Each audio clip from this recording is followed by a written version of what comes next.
team that has enough talent to compete with them at that front and at least stay close enough to where it won't be able to completely overpower the other team. So it's going to fall on Zach Deal being able to make some plays through the air. And as you said, Chris, when he's gone to that, he's had some struggles throughout the seasons. He's made mistakes, and that's really something that they cannot afford to have. Tigard was able to get 3 turnovers against Newburgh last week, and that was just one of the keys that they had in being able to dominate that matchup. If they're able to win that turnover battle again here at Sheldon on the road in a tough place to play, it's a really talented team. That's a very big key to if they're going to be able to get this victory and get themselves to the state semifinals. Tigers forced 3 turnovers last week in their win over Newburgh, and Sheldon forced 4 last week in their second-round victory over Lincoln. Great crowd on hand here. The energy is phenomenal in Dennis Ludwig Stadium. This is what it's all about. This is what you play for as a high school football player right here. Winner plays in Providence Park up in Portland next week in the state semifinal. Winner of this game plays either Jesuit or Central Catholic. They're playing in the Holy War.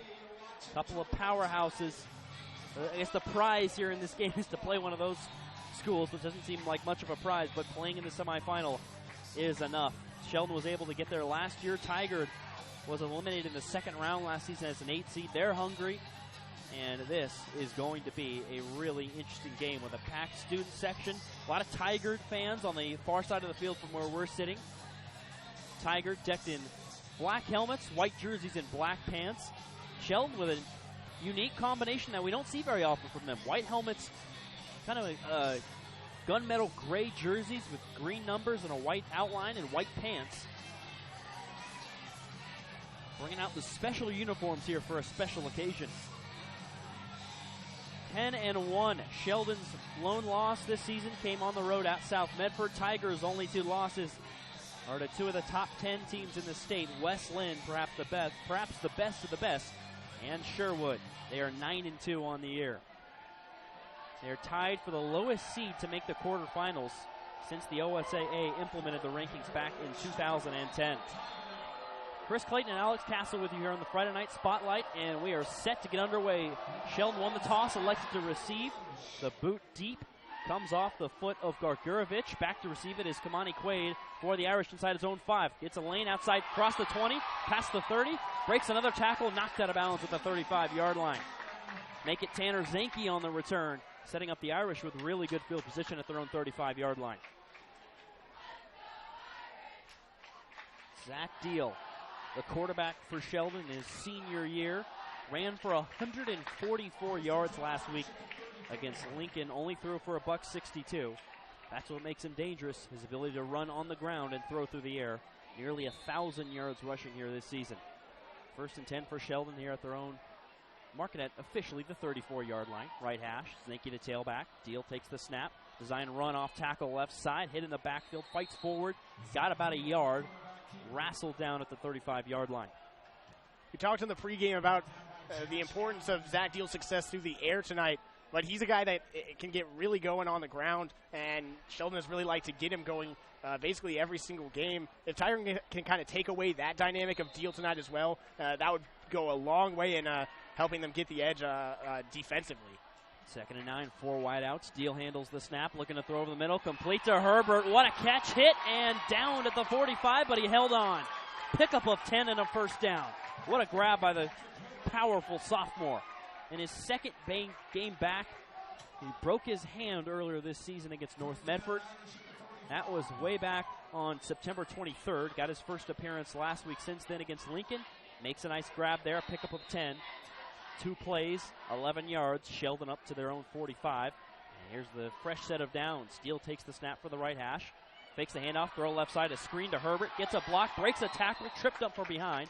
But he got up to the 48-yard line, a 3-yard gain for the tight end or receiver, whatever you want to call him. He's a weapon. And a weapon that definitely Zach Deal is happy to have back, and you can see Sheldon going to him early, wanting to get him involved as much as they can. He's a weapon that really most teams don't have at this level of football, and in this type of situation, a guy of his size, hard to match up with defensively for Tigard. 2nd and 7 for Sheldon at their own 48. Deal takes the snap, fakes to Zanke, runs a middle, hit, fights forward, got 2 yards, fought to midfield. And it will be 3rd and 5. Good job there by Justin Lyons to get in there and stay with Deal. Deal made the right read, keeping it himself, but good discipline there, staying with him and able to bring him down for a short gain. Really a lot of talented, experienced players returned for this Tiger team on defense. Come out in a 3-4 set, 3rd and 5 for the Irish at midfield. Deal handles the snap, drops straight back, looking to throw. He steps up in the pocket, throws right side. That's complete to Sam Olsen at the line of scrimmage. He runs towards the sidelines. Going to be close to a first, shoved out, got just enough. First down. The Tigard 45-yard line and a 3rd down conversion for Sheldon. Good read there by Zach Deal to dump it off over the middle and let his receiver pick up the first down. Axel Thorsfeldt, safety, came bearing down. He expected Deal to take off with it, as he often does when he isn't able to find his primary receiver. Good job there going through his progressions and finding the open man, and gets the first down. 6th play of the drive here on the opening drive of the game. We're under 10 in the first quarter. Sheldon at the Tigers' 45-yard line. Trips to the left with 4 wideouts here on 1st and 10. Deal takes the snap. Design run right up the middle. Lowers the shoulder 3 yards across the line of scrimmage. Wrestles down at the 40. But a 5-yard gain. Absolutely lowered the boom there, did Zach Deal on Justin Lyons. Strong tackle by him in the open field. He may be a quarterback, but you can see he's basically a running back as soon as he takes off. He does not shy away from hits whatsoever. 2nd and 5 for Sheldon at the Tigard 40. In the middle of the field here. Filippo snaps the ball back to Deal. He fakes run, looking to throw. Pressured and pulled down in midfield. Did Deal get rid of that? That's going to be an intentional grounding as he tried to throw it at the last second. So this will be a big loss for the Irish. That was immense pressure there on the fake run. Looked like Brock Klosterman. And also, I think Justin Lyons was back there as well. And we'll see what the call is here. I think it should be an intentional grounding, which will be a loss of 10 back to midfield and a loss of down as well. Deal did get rid of the ball maybe before his knee touched the ground, but certainly an intentional grounding was far from outside of the tackle box and did not get that ball even close to any receiver. And the call is indeed an intentional grounding. Clock reset to 9 minutes, 11 seconds here in the first quarter. Opening drive of the game, Sheldon with a big setback as the ball will be moved back to midfield. So it'll be a 3rd and 15 here for the Irish. Officials trying to spot it here, taking their time, discussing things to make sure they know exactly where the football was. It's a cold night here in Eugene. We're pretty warm up here, surrounded by people. It helps us, but out on the field it is very cold. The good thing is it is dry, so you really shouldn't affect the football too much, and that's what you got to really appreciate. Officials move the ball back all the way to the 45 in Sheldon territory. And with the loss of down, it'll be a 3rd and 20. Big setback there on the intentional grounding. Here it is. Irish move back into their own territory. Deal has some weapons. We'll see what he does with it here. 4 wide receivers, trip to the left. Deal takes the snap, dropping back, looking to throw. Steps up in the pocket, breaks a tackle, looking to run. Lobs downfield, complete to Herbert. Inside the Tigard 45, hit from behind.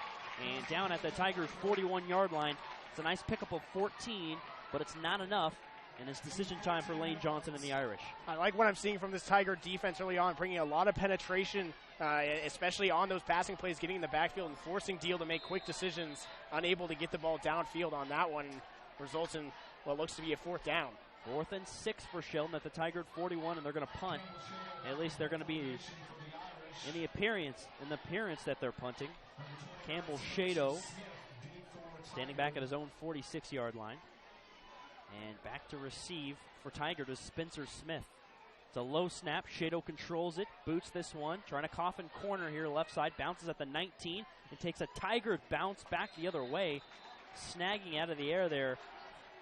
A nice play by Zach Deal, but the ball is down at the 19-yard line.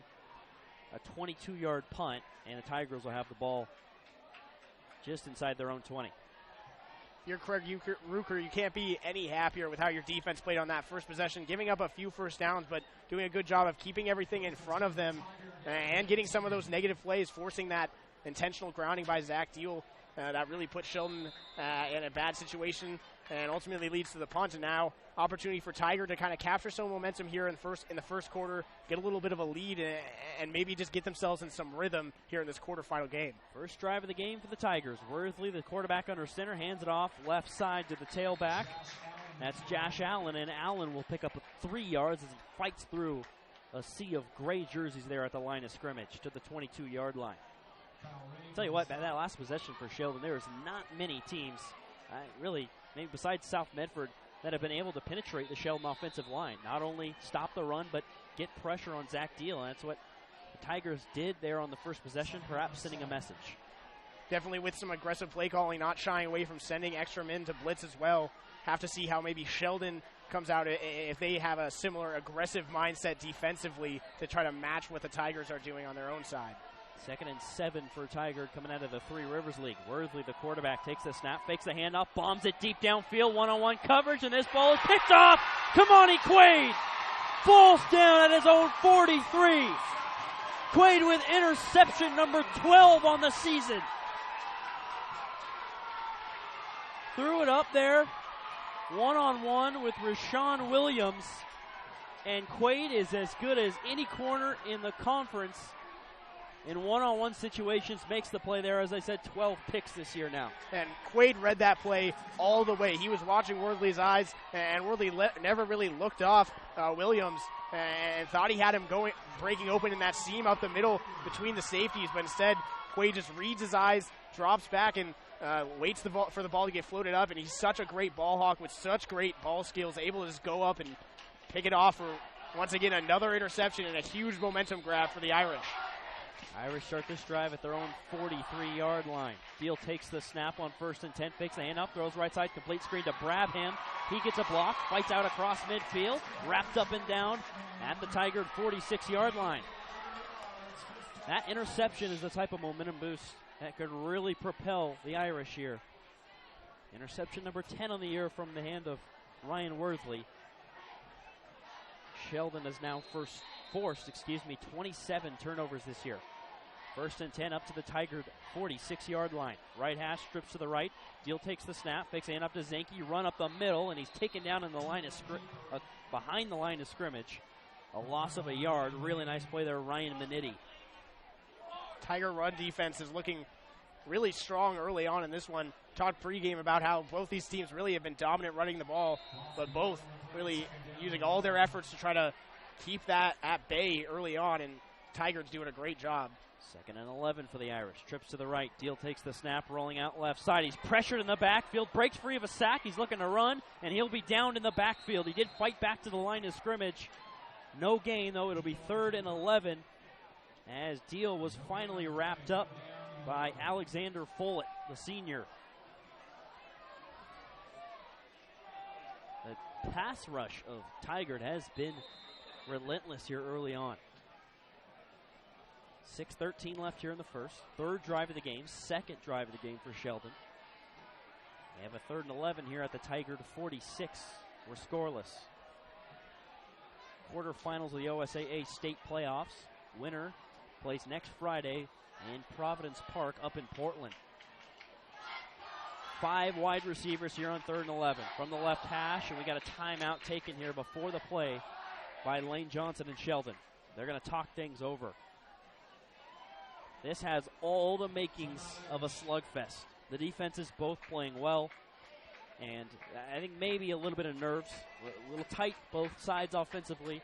We got 15 through 18-year-olds out there, and in what's for most of them the biggest games of their lives. I mean, you can understand why they're a little bit nervous. Yeah, it's obviously a big moment for all these players out there on the field, but you can really see some of the frustration that this Sheldon offense is already having with this Tiger defense. Lane Johnson's calling this timeout here to get things straight offensively, understanding that this is a big 3rd down here, but the Tigers have done a great job at keeping the Irish exactly where they want them in these 3rd and long situations, and with these negative and short gaining plays for Sheldon. It's not letting them really build the tempo that they often like to have offensively, getting them a little bit out of rhythm and that's exactly where Tigard wants him at. But this is a big third down here. Tigard can really make that interception a wash and kind of play this entire the rest of this quarter with even momentum all the way already halfway through and still scoreless. 3rd and 11, 5 wideouts, left hash. Deal takes the snap, fakes the screen. He's pressured, rolling out right side, breaks free of the sack, looking to run. Hit in the backfield. He's sacked back across midfield to the 48-yard line. A host of white jerseys there from Tigard. Down goes Deal again. That is a loss of 6 yards, and Sheldon's going to have to punt here with a 4th and 16. This is a new situation for Sheldon. They have not struggled to protect the passer quite this way really all season. Tigard coming after them often and early and really getting to him, and you can see the effect it's having on Deal already. Shado will punt, standing back at his own 35, takes the snap. It's a high and short punt, bounces at the 25, takes a beautiful Sheldon roll all the way inside the 10, down to the 9. Really nice punt there from Shado. Wasn't great on his first, excellent on the second there. That's a 42-yard punt with no return, and the Tigers are pinned at their own 9-yard line. And field position can be a huge key in this game with how it's looking so far. Both teams struggling to get anything going offensively, and so the field position game can really determine which team is able to get on this board early. And Sheldon in a good situation here, using the skills of Campbell Shadow to get this ball pinned back deep and try to get this ball back again in even better field position than before. Here's the 1st and 10 for Tigard at their own 9-yard line. Takes the snap, does Worthley, hand off up the middle, finding a hole. Josh Allen breaks a tackle out across the 20 up to the 23-yard line. That is a 14-yard pickup on 1st and 10. Josh Allen over 1,000 yards rushing this year, 8 yards per carry, 22 rushing touchdowns with his first big touch of the game right there. Good way to cancel out the field position advantage that Sheldon just had. Big first down run there by Allen, setting the tone for this Tigard offense that didn't get a first down on their first possession, but now gets one and has an ability to get rolling here on this drive. There's a 1st and 10, a 15-yard pickup there. Worthley takes the snap, hand off right up the middle again to Josh Allen. Allen fights through the hands of Shear, gets up to the 29-yard line. That's a 5-yard pickup. It'll be 2nd and 5. So 2 plays in a row, the Tigers offensive line getting some push, getting some traction, busting through what is not only a big but talented Sheldon front 4 and front 7 as a whole. They've held opponents this season at 15.5 points per game. 2nd and 5 here for the Tigers. Under center.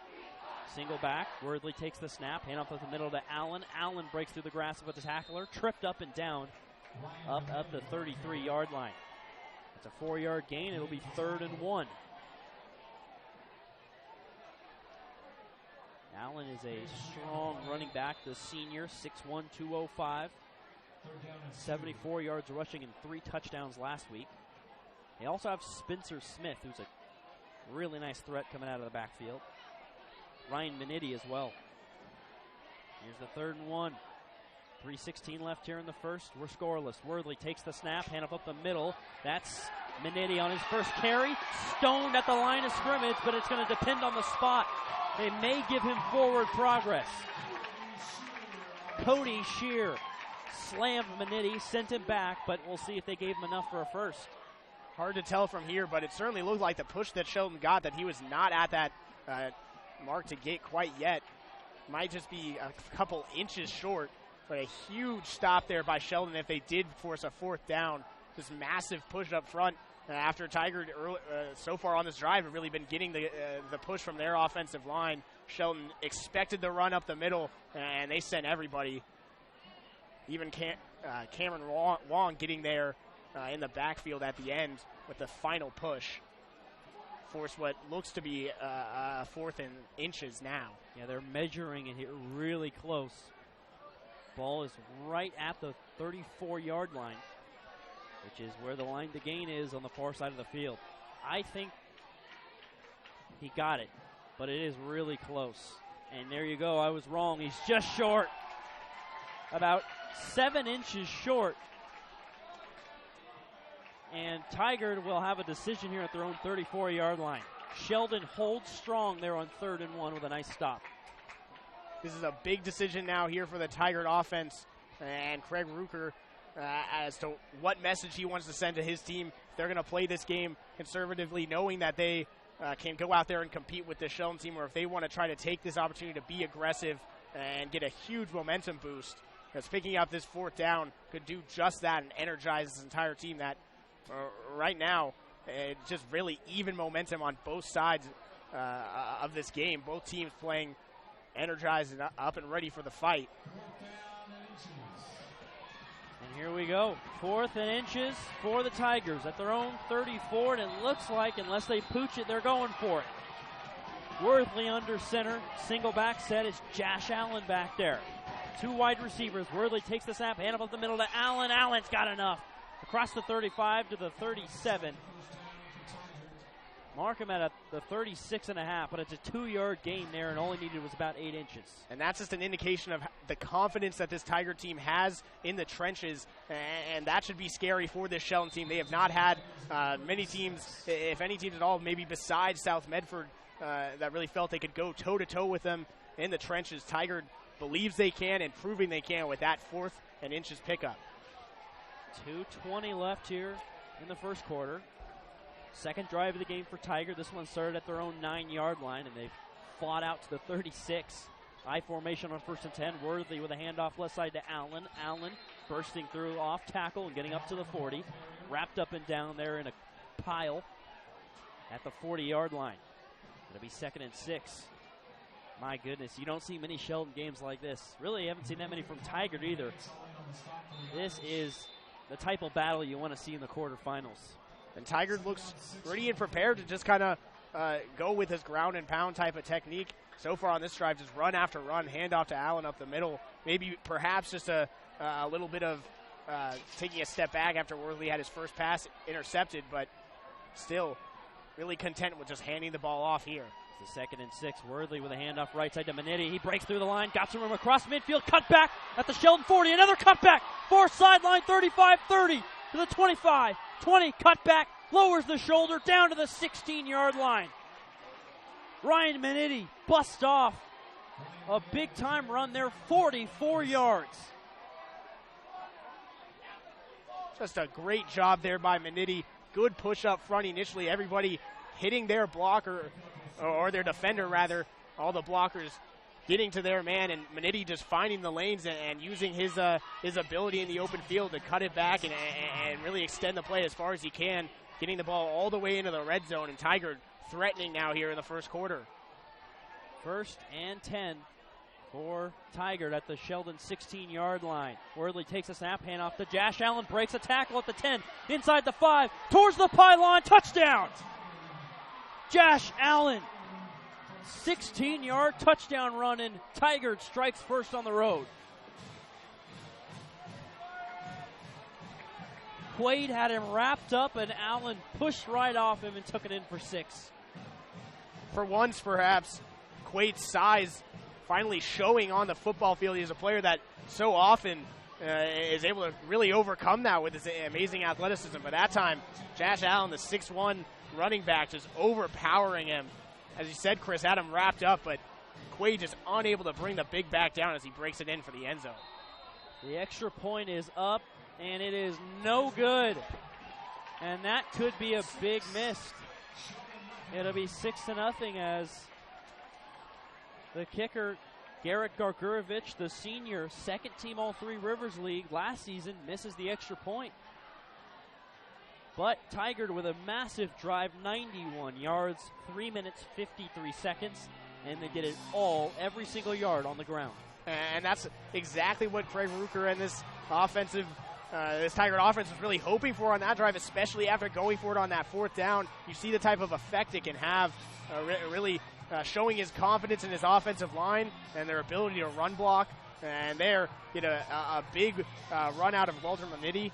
And then from there, just Allen using all of his willpower to get into the end zone there. This is a Tiger team that's fired up and ready to compete with Sheldon in the trenches. And after how Sheldon has struggled offensively on their first 2 drives, you have to expect there's definitely some pressure and fear coming in on the Sheldon team that they normally do not have to go through. But it's exactly what you would expect out of a quarterfinal matchup here in the Oregon State playoffs. 1:04 left here in the first. Tigard on top on the road, the number 14 seed. Trying to be the lowest seed to ever make the semifinals. The kick deep, retrieved by Zanke at his own goal line, out across the 10, jukes across the 15, down to the 18-yard line. So not great field position for Sheldon. Their worst of the day, actually. We have a flag down, though, so perhaps that isn't true. Flag is lying at the 15-yard line. Likely a hold going to be against the Irish here. It's usually what you get on kickoffs, just a guess. And we'll get the call here momentarily. It's been a pretty clean day, and it's a block in the back on Sheldon. I was just going to say it's been a pretty clean day in terms of penalties so far, but there's the second penalty of the game. The first was an intentional grounding against the Irish. So both penalties early on Sheldon. This is an important drive for Sheldon to try to get something going early. They really haven't found their stride offensively quite yet. Zach Deal has had a few good completions out to his receivers, but really haven't got the running game going. Haven't heard much from Tanner Zanke yet, which is definitely very rare this deep into the first quarter. Have to expect game plan here is to try to get that push up front from that offensive line, all starting with big Cody Shear up front. Haven't really had any of the normal names called for the Sheldon offense quite yet. Have to have a big focus on getting those guys involved and getting those running lanes opened for this drive against Tigard that's really been playing outstanding defensively thus far. Yeah, and you think about it, you mentioned Tanner Zanke. Third drive of the game for Sheldon. Under a minute left in the first, and he doesn't have any touches, besides kickoff returns, in which he's been pretty electric. 1st and 10 for Sheldon after the penalty at their own 8. 5 wide receivers from the right hash. Deal takes the snap, rolls out left side, looking to throw downfield, lobs towards the sideline. That's off on the throw, incomplete. Brabham was open on the out pattern about 9 yards downfield, but Deal was way off on the throw. They're too far out in front. Interesting play call by Lane Johnson in the Sheldon offense, seeing that Tigard really been successful in getting pressure on Zach Deal when they drop back to pass, so off to kind of spread out the field, move the pocket, and kind of let the passing lanes open up that way. But Zach Deal is missing his mark there, and that hurts now as it brings up 2nd and 10, and just another drive that Tigard is in a good position in. 4 wideouts. Deal takes the snap on 2nd and 10. Looking to throw downfield, overthrown, nearly intercepted, incomplete. Looking for Patrick Herbert. It's not easy to overthrow the 6'5", 230-pound sophomore, but that's exactly what Deal did, and it'll be 3rd and 10. And Deal hit at the end of that throw again, most likely feeling the pressure there, probably caused a little bit of that overthrow, but he really didn't even see Herbert, or if he was really open, just had to throw that one into coverage. Luckily, wasn't intercepted, but just another must-pass situation for Sheldon when Deal's really struggling to throw it downfield on this drive.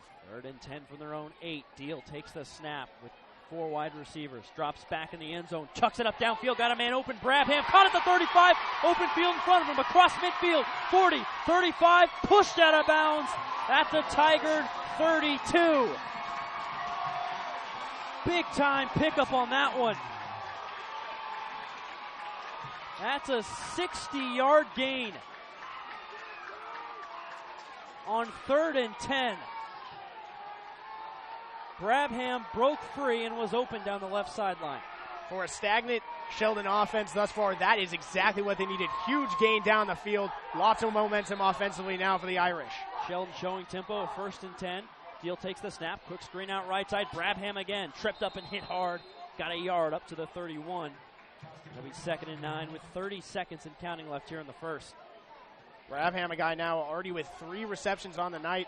And though Patrick Herbert is back, and obviously Sheldon's pretty happy to have another weapon for Deal to use, Brabham is a guy that kind of was able to come out and start to develop when Herbert went down, kind of filled that role slightly, and got that big catch there, and a few other receptions already on tonight. Here's a 2nd and 10. Late in the first quarter here. Deal takes the snap, rolls out right side, pressured. He's going to be shoved out of bounds on the right sideline as he tried to make a play with his legs. That's actually going to be a loss. They mark him back at the 34. Loss of 3. It'll be 3rd and 13.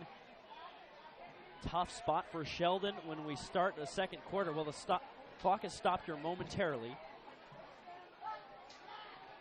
3.5 seconds. 6-0 is our score. Tigard, the road team, is on top. Sheldon finally getting an offensive spark, but could be stalling out here. 3rd and 13. At the Tigard 34. Got to get to the 21. On the right hash, 4 wideouts. Deal takes the snap, drops back, looking to throw. He's pressured, sacked in the backfield. Back to the 41. Loss of 7. It'll be 4th and 20 to start off the second quarter. That'll do it for the first. What a game. Tigard on top 6-0. Sheldon in a tough spot, 4th and 20. Come back to Dennis Ludwig Stadium after this on KWVA Eugene, 88.1 FM.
We're set to start the second quarter. 6-0. Tigard is on top. Chris Clayton and Alex Castle with you here on the Friday Night Spotlight on KWVA Eugene, 88.1 FM. 4th and 20 for Sheldon at the Tigard 41, and the Irish have to punt. Shado out, catches the snap, boots it deep, and it's another beautiful punt down to the Tigard 6-yard line. Shado punting well. That's a 35-yard punt, exactly where you want it as the Tigers are backed up, but they have a 6-0 lead. And after that 60-yard pass for Sheldon, the drive ultimately stalls out. They got all the way to the Tigard 31, couldn't come away with anything. Really speaks to the discipline of this Tiger defense. Giving up the big play, Sheldon hurrying up, trying to run a play, but they stand strong and able to then force a punt. But really, it's just been a great job of them being willing to send extra men to blitz and put pressure on Deal and let him throw it, and he hasn't even been able to get it off. Here's the 1st and 10 for the Tigers at their own 6-yard line. Hand it to Josh Allen, off tackle right side, breaks a tackle out across the 30. Now he's past the 40-yard line, past midfield, a cutback, breaks a tackle up to the Sheldon 42, breaks another tackle inside the 40, down the sideline, all the way, touchdown! Oh my goodness! Josh Allen! Are you kidding me? That's a 94-yard touchdown run. No flags on the field, and it's 12-0 Tigard. Absolutely unbelievable by Allen. What the extra effort. Getting tied up, and just so many opportunities for Sheldon to bring him down, but just never giving up. Just so much athleticism and strength out of him. Just using his legs to power through all of the tacklers all the way into the end zone. 94 yards. Absolutely unreal and unbelievably demoralizing for this Sheldon team. After so many struggles offensively to get the ball moving, having to then punt the ball away, and just a monstrous play by Allen. Had a touchdown run on the previous drive as well that used another extra effort. This is a Sheldon defense that's really searching for answers at this point of how to bring him down. And really not in a good spot here. Down 2 scores now at the start of the second quarter, and that's not a position they're used to whatsoever. Tigard considering going for 2 here. and trying to make it 14-0 after that missed extra point earlier on from Gergurovic. But they take a timeout here, and they're going to talk it over. You've said it, unbelievable. The amount of broken tackles on that play are really tough to tally. He was bouncing off players, stiff-arming. He looked like he got held up. He was at the 40-yard line of Sheldon for probably 6 seconds, just shoving off players, trying to stay alive. Credit his teammates sprinting downfield to block for him. That's as good as it gets. 2 touchdown runs now for Josh Allen, and he's got about 140 yards rushing. Yeah, and this is really just a Sheldon defense that's they've got to find their heart here, because they have not really been punched in the mouth by a team quite like this, where they're just not even able to bring down runners. But it's just really it's an effort by the entire team, as you said, Chris. Incredible by just the absolute horde of Tigard players that were all the way down near the end zone as Allen made it in. Just incredible what this team has been able to come out and do on both sides of the ball, and grabbing an early lead here in Sheldon. And they're going for 2 to try to make it 14-0. Under center, Worthley takes a snap, toss outside, right side to Minetti. Cut back, gets in for 2. The defense tracked him down well, but a simple cut back sent about 3 defenders flying, and he jogged in. And it's 14-0. Tigers on top, 11:28 left here in the first half. Sheldon really in a tough spot here now. Going to have to respond. You mentioned the offense has struggled, but they're going to need to respond here as the Tigard rushing attack has just absolutely torched the Irish defense that's been so strong this season. Yeah, I mean, it's been a Sheldon defensive front that usually is bullying teams really in the trenches, but Tigard not backing away whatsoever, and you can see that same type of really effort from their running backs as well, as they're willing to really put everything they are into everything they have into every single run. Allen obviously showing us that on the last run, but definitely a situation where a response is much by Sheldon, and really ground as well. Still not a single touch for Tanner Zanke, and really not any ground at all for them to find with the rushing attack. So really for Sheldon, they're just not themselves if they're not able to run the ball. And Tigard's going to continue to control the game as long as they're able to do that offensively and can stop the Irish from doing it. 14-0 Tigers. Gergurovic will boot it deep, back to receive. For the Irish is Anthony Levert and Tanner Zanke. Gergurovic boots it deep. It's a high kick, end over end. Retrieved at the 6. Zanke out across the 10, past the 15. He's got a lane here across the 30, 35-40, towards the sideline, past midfield, 45-40, 35, wrestled down at the Tigard 34. Mark him at the 33-yard line, and that's what this Sheldon offense needed. They're only 33 yards from the end zone, but there's a flag back at the Sheldon 43.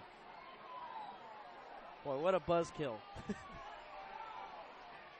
Dennis Ludwig Stadium was going crazy, and then we all spotted the laundry, and Sheldon's going to be moved way back as the flag is at the 45-yard line in Sheldon territory. Probably a hold. I mean, that's or a block in the back, as I said earlier. So even if they are moved back to the 35 in their own territory, not bad field position, but certainly not the Tigard 33 like we thought it would be. It is a hold. And that will be moved back to the 35. So still solid field position, but man, that would have been a massive spark for the offense. And though it did get called back, that right there is an example of how dangerous Tanner Zanke is and why the Sheldon team needs to find a way to get him the ball. And it's not like they haven't been really putting him in an opportunity to get the ball. They've been running read options with Zach Deal, but just credit this Tiger team to forcing Sheldon to keep the ball, or rather Zach Deal to keep the ball on those reads. Have to expect maybe for them just to hand it off to Tanner Zanke eventually. 1st and 10, Deal takes a snap, hands to Zanke up the middle, and he's got a lane. Breaks a tackle across midfield, 45, 40, 35, pushed out at the 32-yard line of Tigard. Speak of the devil, big-time run. As the big kick return called back, why not go right back to him? That's exactly what Sheldon needed. Get the ball to Tanner Zanke, let him find the hole that he's been so used to finding throughout the season. Great job of him to accelerate through, getting the ball all the way down deep into Tiger territory. Finally, Sheldon, an opportunity to build some tempo here, and start doing things offensively that they often like to. 32-yard run to the Tigard 33. Deal takes the snap, fakes the screen, now throws the screen out left side. Wrapped up at the line of scrimmage is Sam Olson on the reception. Pickup of a yard. Out to the 32. It'll be 2nd and 9. Tigers defense there has only really given up big plays. There hasn't been any just chunk 4 or 5 yard gains. It's been 30 yards, 60 yards or bust early on for the Irish. No points to show for it though on the scoreboard. 14-0 Tigard, 10:35 left here in the first half. Trips to the left, or the trips to the right. Ball at the left hash. Deal takes the snap. Hand up to Zinke. Breaks a tackle at the line of scrimmage. Tripped up and up to the 25-yard line of Tigard. He's spotted at the 26. A nice little gain, 6 yards. There's what we're talking about. Rare, just solid gain to make the down and distance more manageable. It's a 3rd and 3 at the Tigard 26-yard line. Deal takes the snap, fakes to Zanke, quick screen out right side. Brabham got some room inside the 20, breaks a tackle, hit from behind up to the 15. That is a gain of 11 yards there on 3rd and 3, and now it looks like the Sheldon offense is finding some rhythm. And this is where they start to become dangerous. Once they get that rushing attack going with Zanke up the middle, they're able to use some play action passes as they did there, and then get the ball out to the sideline and let their speedy guys pick up some yardage there, using it to get the first down. 4 wide receivers. Deal takes the snap, fakes the handoff, throw left side, overthrows Herbert on the screen. Incomplete. Deal has been consistently high on his throws. He is really trying to wing it in there and hit him, obviously, but I think maybe a little bit of it was the magnitude of this game, just trying to fit it in there quickly, but you just got to be calm and accurate like we've seen him been all season long. And you have to expect also the pressure that Tigard's been bringing has got to have him with some happy feet. He knows that he doesn't have a lot of time to throw on many of these plays, perhaps leading to some of his mechanics breaking down and some of those throws going high, but he definitely has to correct it moving forward. 2nd and 10 for the Irish at the Tigard 16. Hand up to Zanke up the middle, slips a tackle, spin move, tripped up down to the 10. 6-yard gain. On 2nd and 10, it will be 3rd and 4. A lot more manageable. Tanner Zanke, just as you said, really establishing himself here on this 4th drive of the game offensively for the Irish. 9:20 left here in the first half. Tigard, the 14 seed, up over the 6 seed Sheldon, 14-0. 2 receivers to each side, 4 wideouts. Deal the quarterback with Zanke to tailback to his left. Deal handles the snap, fakes the handoff, rolls out left side, looking to throw, looking middle, lobs to the end zone, back corner, incomplete. Really nice coverage there in a one-on-one situation by Axel Thorsfeldt. And the intended receiver on that play was Sean Riera. Almost pulled it in with one hand, couldn't hold on. Finally, a pretty clean pocket for Zach Deal to work with. He was able to let that play kind of develop, but really credit the Tigard secondary for staying with their men as the play went on. Really great coverage into the end zone, but now perhaps that play call coming back to bite Sheldon as now they have a 4th down that they're going to have to try to convert in the red zone. 4th and 4, the Tigard 10, they're going for it. Deal takes the snap, looking to throw left side, pump fakes, now he's looking to throw to the end zone, lobs into a crowd, that ball is deflected and caught! Touchdown! No, it's deflected again, no, it's caught! What even happened? The ball just popped around in the end zone, and it's a touchdown! Patrick Herbert for a score. I have no idea what took place in the end zone. There were bodies everywhere. The ball was initially intercepted by, it looked like Thorsfeldt. It was taken out of his hands by Herbert. At some point, the ball was tipped out of his hands, and I saw a mass of jerseys, and it was in the hands of Patrick Herbert, and the official raised his hands for a touchdown. That's the call, but there's a flag in the backfield. It may not matter. I didn't see that flag. After all that, this one is coming back. It's a hold. Wow. Scratch everything I just said.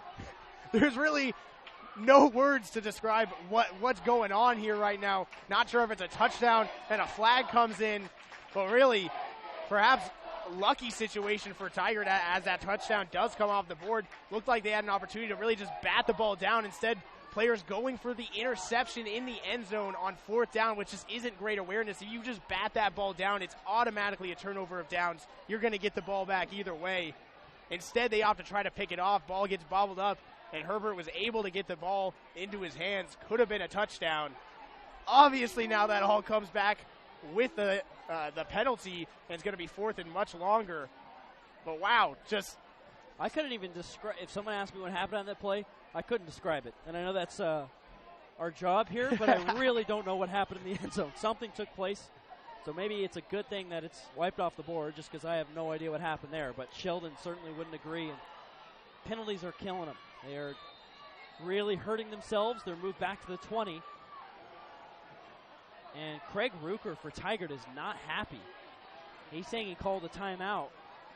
He has granted the timeout. Some sort of miscommunication here with the officials. And the Tigers will take a timeout. It's a 4th and make it 15 for Sheldon. Back at the Tiger 20. Just so many missed opportunities for Sheldon in this game overall offensively. They still have another shot here. They have 5 Patrick Herbert. You can try and lob it up to in the end zone as they tried last play. So not dead here, but you think about the 60-yard pass earlier they weren't able to cash in. And in this drive, looking like it has the potential to turn out to be another goose egg. That just so many plays that have really just, you could say, could really be demoralizing for this Sheldon team. Really, both teams were going back and forth for most of that first quarter. Tigard able to break through, but then that Josh Allen touchdown run, you could really see it took the air out of the entire stadium and the Sheldon team. They come back with a huge kickoff return by Zanke, but that is then wiped off by a penalty. They're able to carve their way down the field and get into scoring territory once again, but then a touchdown that is coming off the board, and this is really just a time where the Sheldon team has to be really resilient. They're going to have to dig deep here and stick to what they know to try to overcome this Tiger team, because they're playing really well out there. They're executing their schemes perfectly to really take away what Sheldon likes to do best. But as you said, penalties and some missed opportunities really coming back to hurt the Sheldon team, both mentally and in just the action itself in the game. This drive is massive. Tigard's in control. They're up 14-0, feeling confident offensively. Sheldon could really use some points here, but he's going to have to take a 4th and 15 conversion here at the Tiger 20-yard line. Got to get to the 5-yard line here. Sheldon lined up with 4 wide receivers. Tigard showing blitz from the right hash here. Zanke the tailback. There's a flag on the play, and it's going to be perhaps an offsides. We'll get the call from the official. There's a lot of movement along the line of scrimmage as the play's blown dead. And Tigard is already marching back, so it could be another penalty against Sheldon, and it is a false start. Wow. You can't hurt yourself any more offensively than what Sheldon has done in this game. Tiger defenders are knowing that they're getting into the heads of this offensive line. They've been in the backfield a lot, causing a lot of problems for Zach Deal there, showing the blitz and jumping around a lot. And Sheldon offensive lineman just getting some happy feet, but backing him up and in a situation where they absolutely can't have it. Deal takes the snap on 4th and 20. Pressured, rolls out right side. He's going to have to chuck this one up. Back across his body. No one there. Incomplete. Ball only got to the 10-yard line. Not enough on it. Turnover on downs, and Tigard in full control now, up 14-0. And with the football with 8:45 left in the half. Tigard really seems like whenever they want to, they can get to Deal.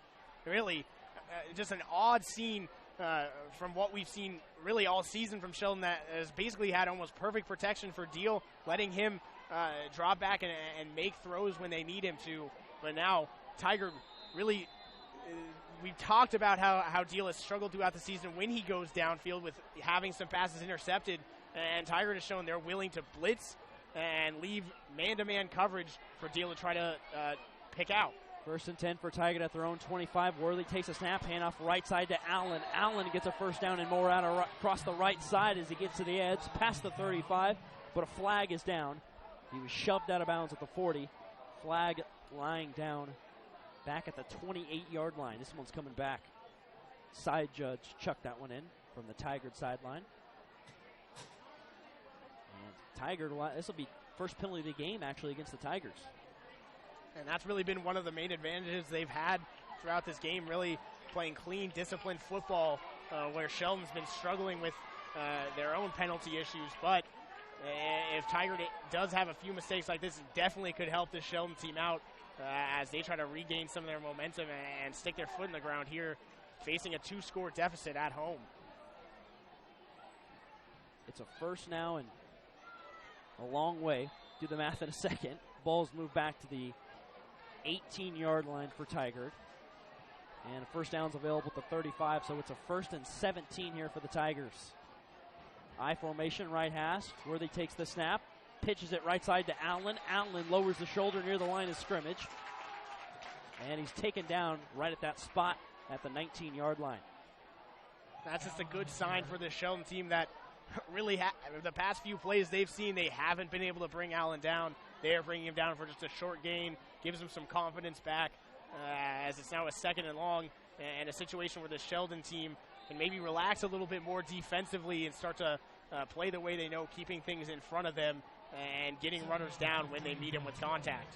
2-yard gain, 2nd and 15 here for the Tigers. On the right hash at their own 20. I formation again, 2 receivers out to the left. Worthley takes the snap, another flag on the play, and this could be another false start against Tigard. Get the call from the official here. They'd put him in a really tough spot. It is a false start. It'll be 2nd and 20 now for Tigard. And you got to think about if Sheldon can get a stop here, a punt would put them in good field position offensively, as their offense has really struggled here, and every yard counts. That could be huge for the offense. And with Josh Allen on the field, you never know what can happen. Josh Allen really has proven that you hand him the ball and he's going to pick up basically whatever yard is available to him. But a situation where Tigard might have to go to the air, and so far their only pass has been picked off. 2nd and 10, Worthley takes the snap, hand off left side. I got a fumbles as a hit at the line of scrimmage. A Tigard lineman retrieves it and then is wrestled down in the backfield back to the 11. Loss of 4, a near disaster. Through it all, it'll be a 3rd and 24 for the Tigers. Lucky break for them as they don't turn the ball over and give it back to Sheldon in great field position. But still, 3rd and very long here. Some penalties hurting them on this drive, but definitely got to think Sheldon's really happy with how this has turned out. Their last drive really stalled out in really bad fashion for them. Now a chance to really get this ball back with good field position as long as they're able to keep things in front of the sticks on this 3rd and long. 7 minutes left in the first half, 14-0 Tigard. 3rd and 24. Worthley takes a snap, hand off to Allen right side, breaks a tackle out across the 20, fighting for yards with the defenders draped all over him, and they are able to take him down finally at the 24-yard line. You can see gain of 11, but just such a force. And you can just see some of the extra effort now these Sheldon defenders are having to put into bringing him down. Tackles that they normally think they made on him earlier really have been broken. So now they know they got to put all of it into every single attempt. Did it there, bringing him down for now a 4th down as finally the Sheldon team gets the ball back with a positive stop. So 4th and 11, Gurgurvich to punt it away, almost blocked, got it away, a high punt, bounces at midfield, goes straight in the air, down at the Sheldon 49-yard line by Brett Thomas. And that's where Sheldon will start this drive. Excellent field position. 6:15 left in the first half. The Irish haven't scored yet, but in a nearly must-score situation here, you have to take advantage of this. Yep, great field position and a situation where now they've had back-to-back drives where they've been in Tiger territory but haven't come away with points. They've got to find a way to get on the scoreboard here, if for anything else but just their confidence here as we get near the second half of the second quarter. Here's the 1st and 10 for the Irish. Deal takes a snap, hand off to Zanke right side, a fly sweep. Defense strings it out well, taken down 3 yards downfield. Actually 4 yards. They give him the 47-yard line in Tiger territory. Finally seeing Zanke get some consistent carries here, and he's starting to get that consistent chunk of yardage that Sheldon wasn't getting in the first quarter. They were mainly relying on big plays, but now you get the ball to Zanke, and he's doing what he's done all season, getting them those 3 to 5 yards almost every play that they badly need in this situation. 2nd and 6 for the Irish at the Tigers 47. 5:37 left here in the first half. Deal takes the snap. Fakes a handoff up the middle to fly sweep right side to Levert, the wide receiver. Hidden down in the backfield. Loss of 2, back to the 49. Ryan Minetti with the tackle for loss. It'll be 3rd and 8. Great job by the Tiger defense to sniff that play out, trying to run a little reverse play to Levert on the edge, but doing a good job as they were all bunched together in the box to begin with, and nobody really falling for it and leaving their assignment, bringing him down for now this 3rd down. Trips to the right on 3rd and 8. Deal takes the snap. They got a screen set up. He's pressured. Deal lobs it. Overthrown, incomplete, nearly picked.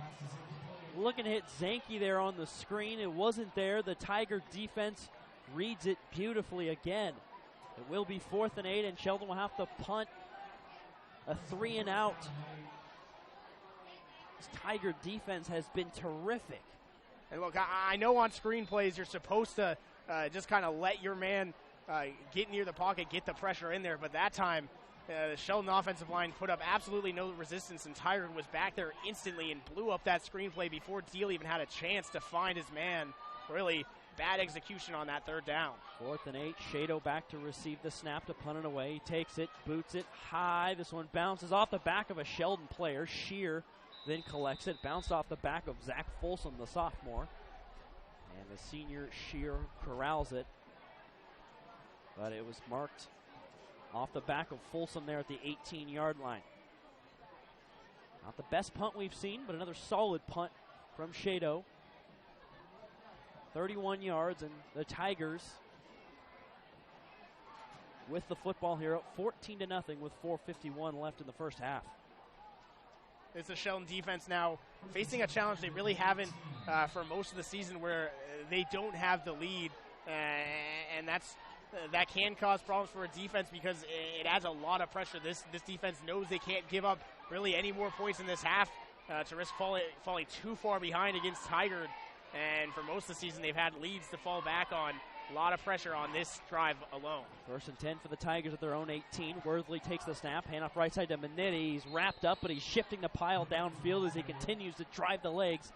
Finally down to the turf at the 22-yard line. That's a 4-yard pickup on 1st and 10.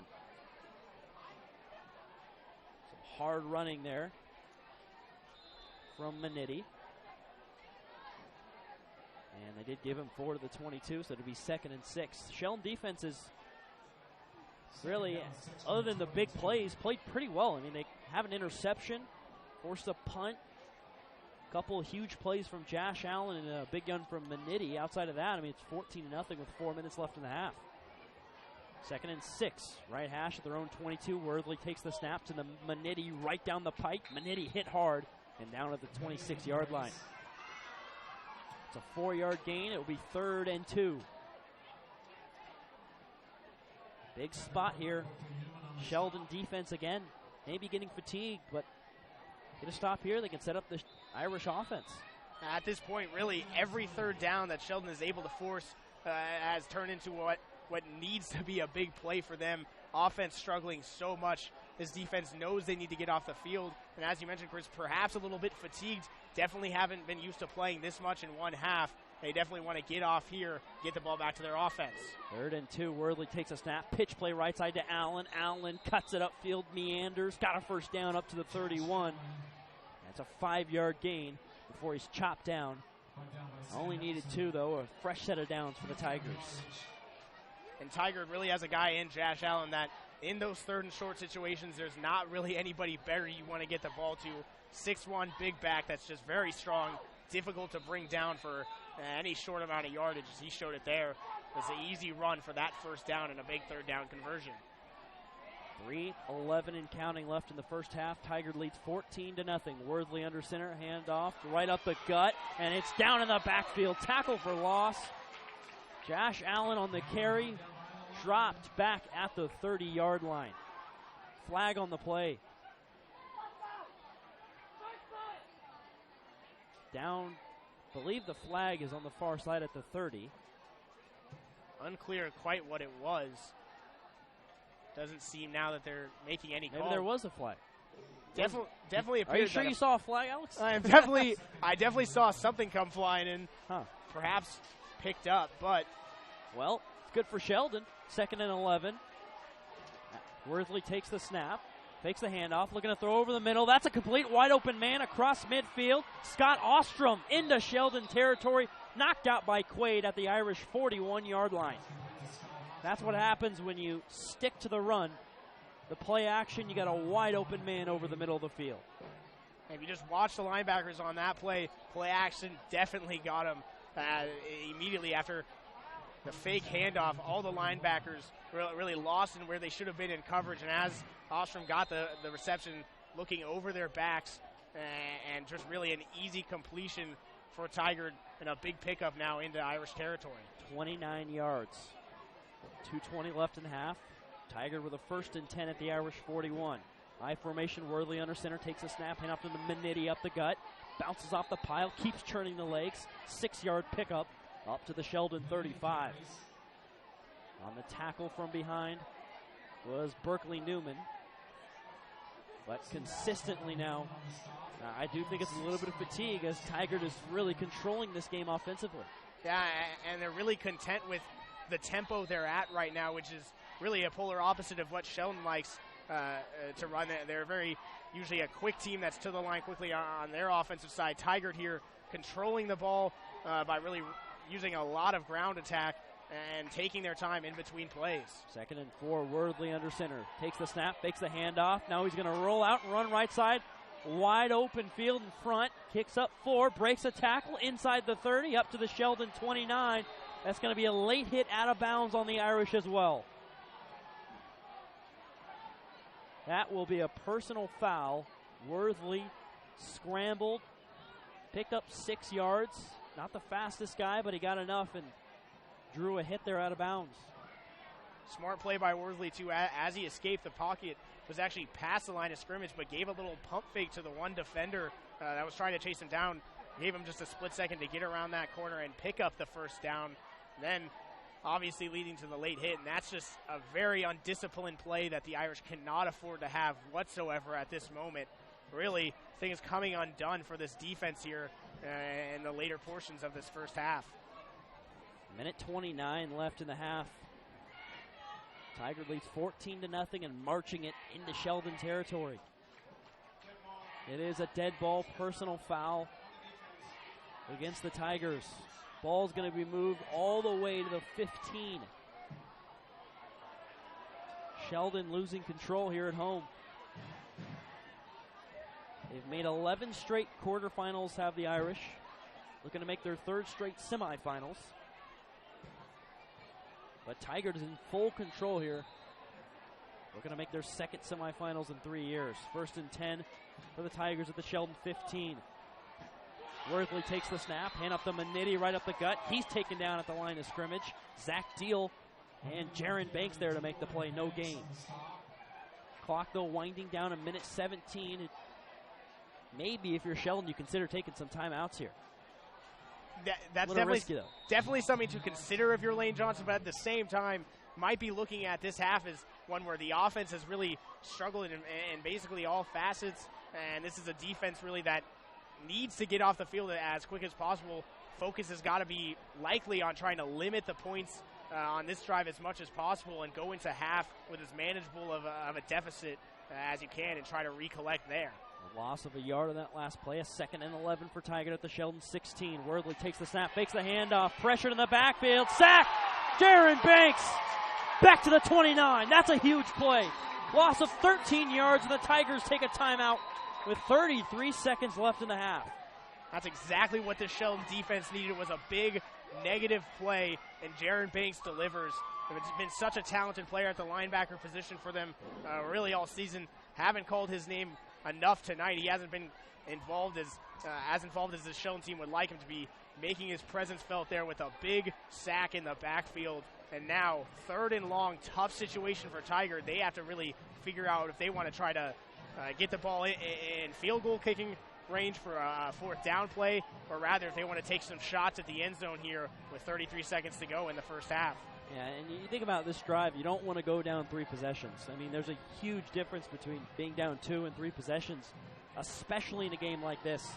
That's been such a defensive battle and contingent on only big plays and producing that way. I mean, you move Tigard here more than likely out of field goal range. They have a 3rd and 24 here at the Sheldon 29-yard line with 33 seconds left in the half.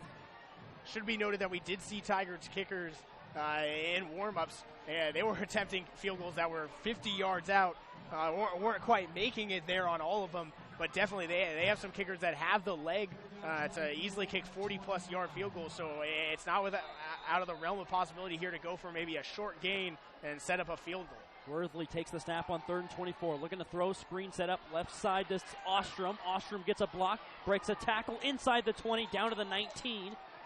That's a 10-yard pickup, but it still will be 4th and 14. And the Tigers will have a 36-yard field goal. They don't have any timeouts. The clock's down to 13 seconds. They sprint the field goal unit out. Down to 10 seconds. Gergurovich, the junior, sets down the tee. Down to 6 seconds. 4 seconds. They got to snap this here. Down to 2. They get the snap off. Gergurovich field goal is up, and it is good. Big-time kick.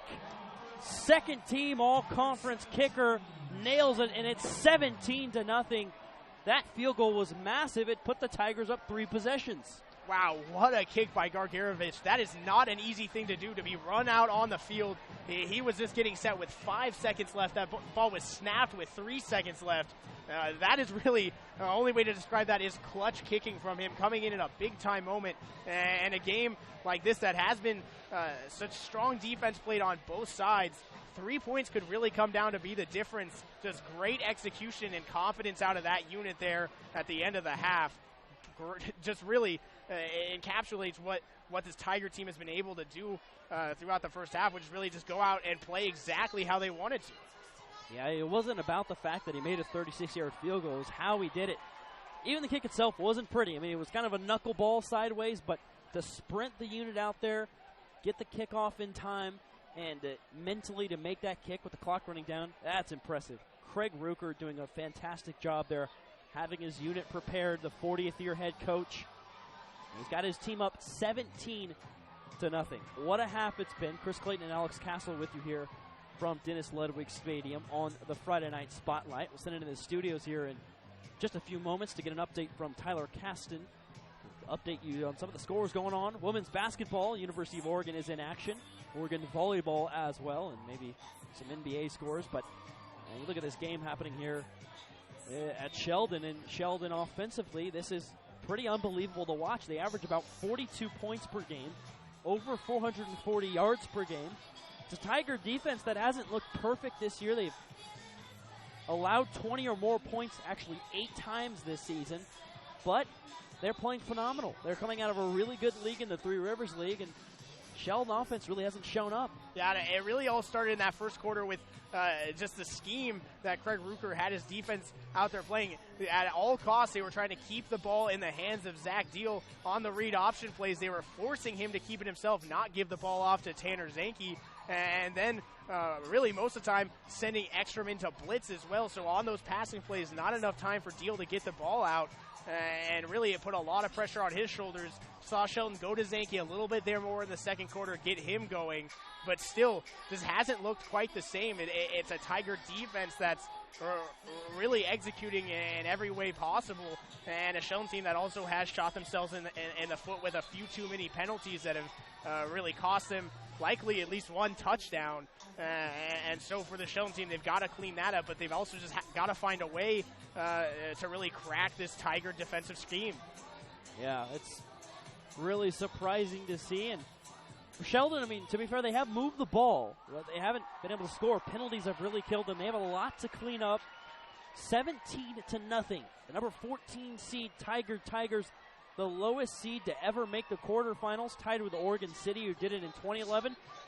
Looking like right now they're on their way to becoming the lowest seed to ever make the semifinals. The 14 seed had a little bit of a fortunate path with South Medford getting knocked out in the first round, but nothing fortunate about having to play at number 6 Sheldon. Right now they're dominating. Josh Allen with 2 first-half touchdowns. Gergurovich with a 36-yard field goal. That's all the scoring we've seen.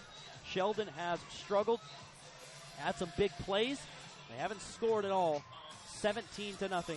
Number 6 Sheldon losing here at home.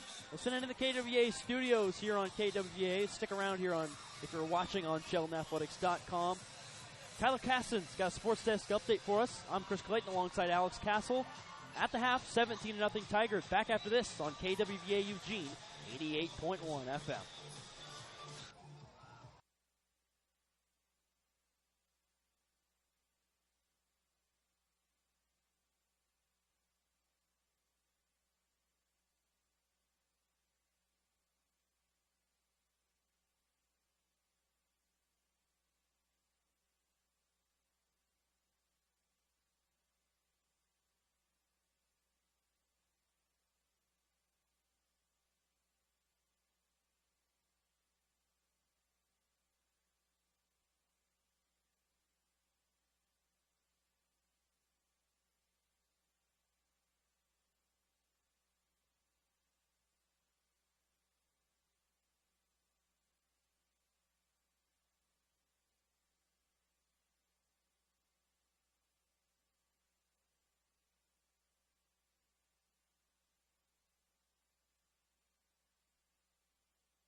Back at Sheldon High School, Tigard and the Irish in a OSAA state playoff quarterfinal battle here in Dennis Ludwig Stadium.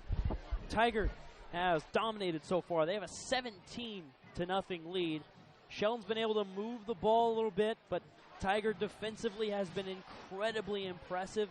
And offensively, it's been Josh Allen and a couple of plays, Ryan Maniti as well. But Josh Allen with a 16-yard touchdown run, coming off I believe it was a 50-yard run from Ryan Maniti. It was 42 yards to get them into that spot at the 16-yard line. And then Josh Allen did the rest of the 16-yard touchdown run. 94-yard touchdown run from Josh Allen. The next possession for the Tigers. They went up 14-0. Sheldon missed some opportunities offensively in Tigers territory. And they're at 0 on the scoreboard still, and the Tigers were able to slip in a field goal at the halftime buzzer to make it 17-0. A 36-yard blast from Garrett Gargurovich, the junior kicker. And that's where we're at, 17-0. Tigers are on top, and I think offensively it's been impressive what Worthley, I mean, he's been solid as quarterback, but it's really been the rushing attack of the offensive line and Maniti and Josh Allen. But you got to give Tigard, you can't say enough about their defense. This is a Sheldon offense that's been lighting up the scoreboard this season, and right now they're at 0. Yeah, it's really been a Tiger team that they're just not scared of bringing the exact deal, and they're willing to really say if Deal's able to make the reads quick enough, if he's able to throw the ball well enough to beat the blitz, then we'll let him. But they're really not fearful of that at all, and they've been bringing a lot of men. They've been getting to him quickly, and it's led to a lot of negative plays for Sheldon, and that's huge in controlling just the tempo of this game for Tigard, who offensively are a much more, I guess you could say, more pro-style type of offense where they really like to ground and pound the ball and then huddle after every single snap, take their time getting to the line, make sure they're set, opposed to Sheldon, who offensively likes to really move lightning quick and use all the weapons they have spread out on the field at all times. But when you're getting negative plays as they have, it really limits the ability of Sheldon to move quickly, to effectively get the ball out to all their talented skill position players. And then you really just can't say enough about the run defense just holding strong. Tanner Zanke has managed to find some space up the middle when it's been there, but otherwise there hasn't been that many big plays from Zanke or any of the very talented runners on the Sheldon Irish offense. So really, it's a Tiger team that's doing every single thing you need to beat Sheldon, and now it's, can the Irish offense, can they take they just got punched in the mouth in this first half. Are they able to come out, be resilient, and try to find some new ways to be successful on that side of the ball? Yeah, it's really interesting to see if Sheldon can respond here in the final 24 minutes of this ball game, what could be the final 24. But if there's anyone that's got the athletes and the competitors to make a comeback here in the second half, it is Sheldon. Chris Clayton and Alex Castle with you here from Dennis Ludwig Stadium. This broadcast brought to you in part by the Oregon School Activities Association. For the latest information on your favorite high school teams, you can log on to OSAA.org and the OSAA Score Center. The OSAA Score Center has schedules, scores, and official rankings for all member schools in all team sports. At OSAA.org, you'll also find playoff brackets, rankings, broadcast schedules, and historical records. More information at OSAA.org. KWVA thanks the OSAA for support during this broadcast. Thanks for listening here, not only on SheldonAthletics.com if you're watching, but on KWVA Eugene 88.1 FM, the Friday Night Spotlight. This is the premier game here, one of the premier games in the state. Tigard has been really impressive. And we'll try to get you some score updates here in just a second across the state and some of the other playoff matchups taking place. But in terms of this one, Sheldon still got plenty of time. However, to start off the second half, they will be kicking it away. And it's going to be Tigard football with a 17-0 lead. Here's the boot deep. Back to retrieve it at his own 10-yard line. Is the return man. He's out across the 20, wrapped up and flipped over. He does a somersault. That was Rashawn Williams there as he got up to the 23-yard line. Some of the scores. Winner of this game will play Central Catholic or Jesuit. 14-9 CC lead Jesuit at the half. Clackamas is up over Beaverton 23-7, and West Lynn leads Sprague, but it's only 21-13. So a little bit of a surprise there, and that being such a close game. Surprise here as well, the 14 seed, lowest seed to ever make the quarterfinals, tied actually with Oregon City, did in 2011. Of course, that's only been since the OSAA rankings were in effect since 2010. First and 10 for the Tigers at their own 20 feet. Worthley under center takes the snap, hand up to Allen up the middle, big hole right up the gut, across the 35, lowers the shoulder, and up to the 40. 17-yard gain for Allen, a fresh set of downs. Tigers really starting off right where they left off in the first half. Big hole up the middle. Great job by those interior linemen to really carve out the teeth of the Sheldon defensive front. Left a lot of room there for Allen to just really sprint through and pick up an easy 10 yards and a quick first down for the Tigard offense. Again, 17-0. Tigers are on top here. First and 10 at their own 40. I formation. Worthley takes the snap, hand up the gut to Allen. Allen with nowhere to go, wrapped up and down. Maybe got a half yard on the play, but Sheldon was all over him. Sam Olson on the tackle. Cody Shear also getting involved there in the interior line, and he's a guy that hasn't made that much of an impact defensively here tonight. He's a guy that definitely Lane Johnson and this Sheldon team would like to see make some big negative plays, as he often has throughout the season, getting involved in the run game, helping out with that stop on first down. So it's a 2nd and 10 for the Tigers. First drive of the second half. Their own 40. Worthley takes the snap. Off tackle right side. Allen trying to get around the edge. He does. Across the 45. Wrestled down, though, at the 45, right at that spot. So it's a 4.5-yard gain. It'll be 3rd and 5. So a much better job. Kyle Rigg on the tackle for Sheldon. Better job here the last couple plays for the Irish, defensively stopping the run. A very important first third down of this second half. Ability for the Sheldon defense to set the tone here, get the ball back to their offense, and really start getting into this game here as we start the second half. There's the 3rd and 5 for Tigard at their own 45. Worthley, the quarterback, the junior, barking out instructions. Threw an interception earlier. Since then, he's only thrown a few passes. Back under center here in the eye. Allen, the tailback. Worthley takes the snap, fakes to Allen, looking to throw left side. That's the big tight end. Complete to Klosterman, and Klosterman's got a first down across midfield into Sheldon territory to the 46. 9-yard gain on 3rd and 5 and a first down. That's just a good play call there by the Tigard offense. Been running out really outside the right tackle for a few plays on this drive, and then using the play action fake, and then going back to a little screen pass to the tight end out on the left side. Left a lot of space there that the linebackers were not ready for. Gets them that easy first down and into Sheldon territory. 1st and 10 for Tigard from the left hash. Taking their sweet time here. 2 wide receivers in the game. That's Braden Lindsay and Axel Thorsfeld. Worthley takes the snap, fakes the handoff, looking to throw right side, throws downfield, complete at the Sheldon 35, still going, and up to the 31. He fumbled, and Sheldon has got it. That was the receiver, Scott Ostrom, on the fumble. The Irish force it, and a huge turnover. They'll have the ball at their own 35. Ostrom scrapping for yards at the Irish 34. Couldn't see who poked it out, but Sheldon made the play, and they have the football back. What a huge play by the Sheldon defense. That's exactly what they needed to start off this second half. Get some confidence and energy running through their veins. And now the offense comes out, an opportunity to respond here, really capture this momentum of the early goings of the second half, put some points on the board, and get into the game. Here's the 1st and 10 for Sheldon. Deal fakes the handoff to Zanke, looking to run himself right up the middle, gets up to the 40. Down from behind by the legs. It's a 5-yard gain, though, and it'll be 2nd and 5. Mentioned earlier how Tigard did a good job at keeping or forcing Deal to keep the ball on the read option there. Finally, Deal keeping it himself and picking up some yards. If he's able to become a factor, that could really be the catalyst for this Sheldon offense, especially on the ground. 4 wide receivers for Deal. Trips to the left. Deal takes the snap. Fakes to Zanke. He'll run himself again. Lowers the shoulder. Only picks up 3.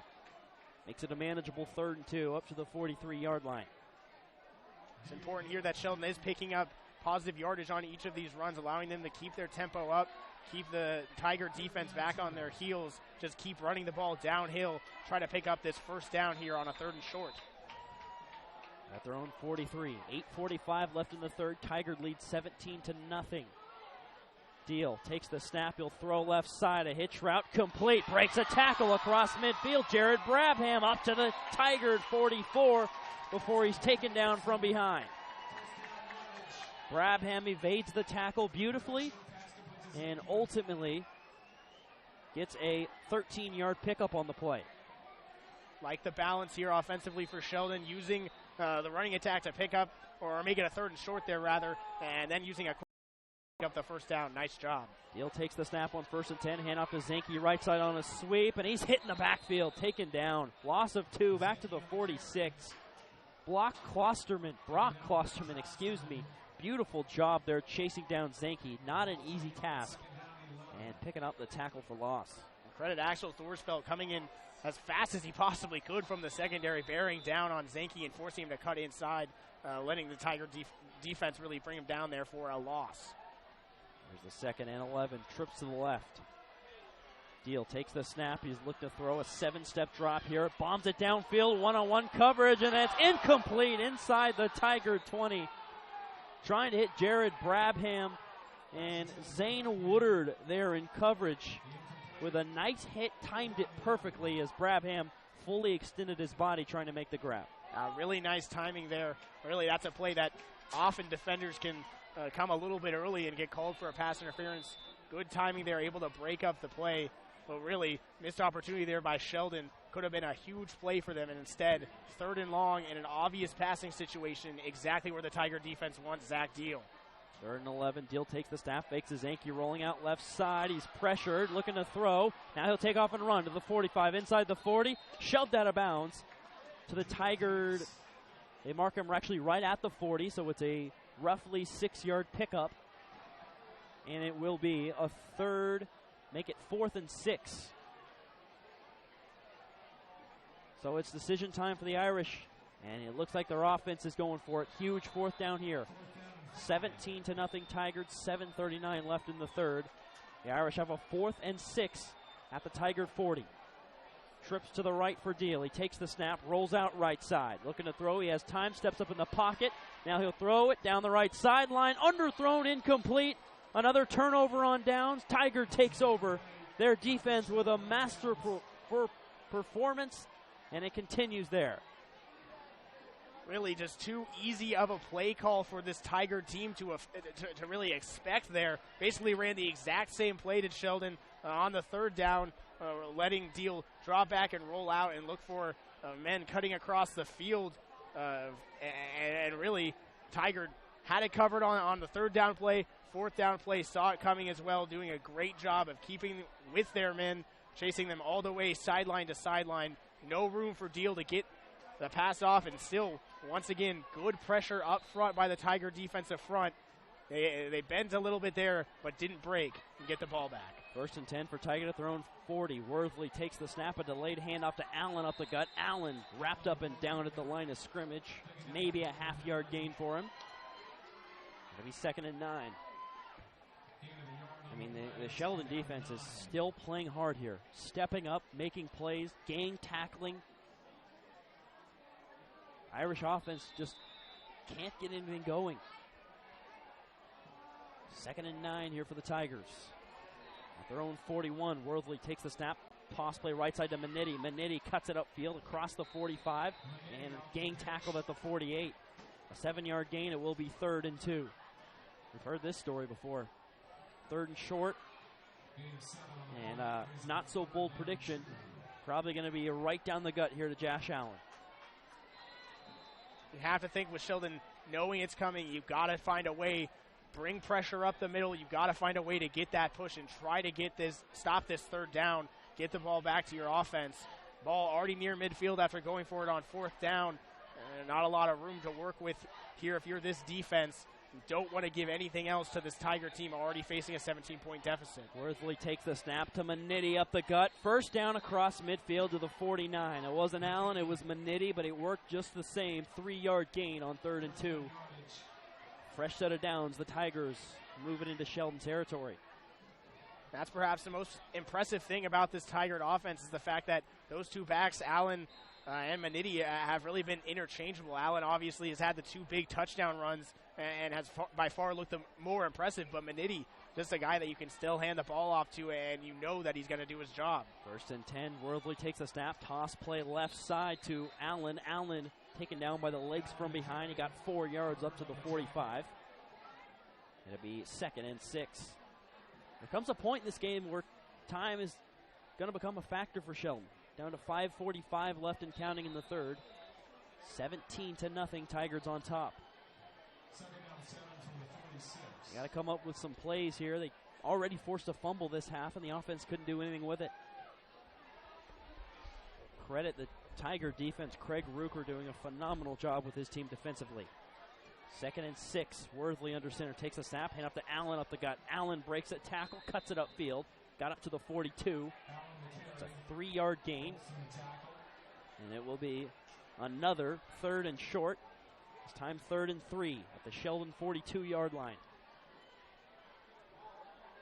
Sheldon defense knowing they have to get off the field here, but you wonder just how much more can they continue to try to stay out there and stay resilient and try to stop these 3rd and short after Tigers just easily handing the ball off of the middle, carving up small chunks of yardage to make these 3rd manageable, and knowing that even when they get the ball back to their offense, they're not doing anything with it.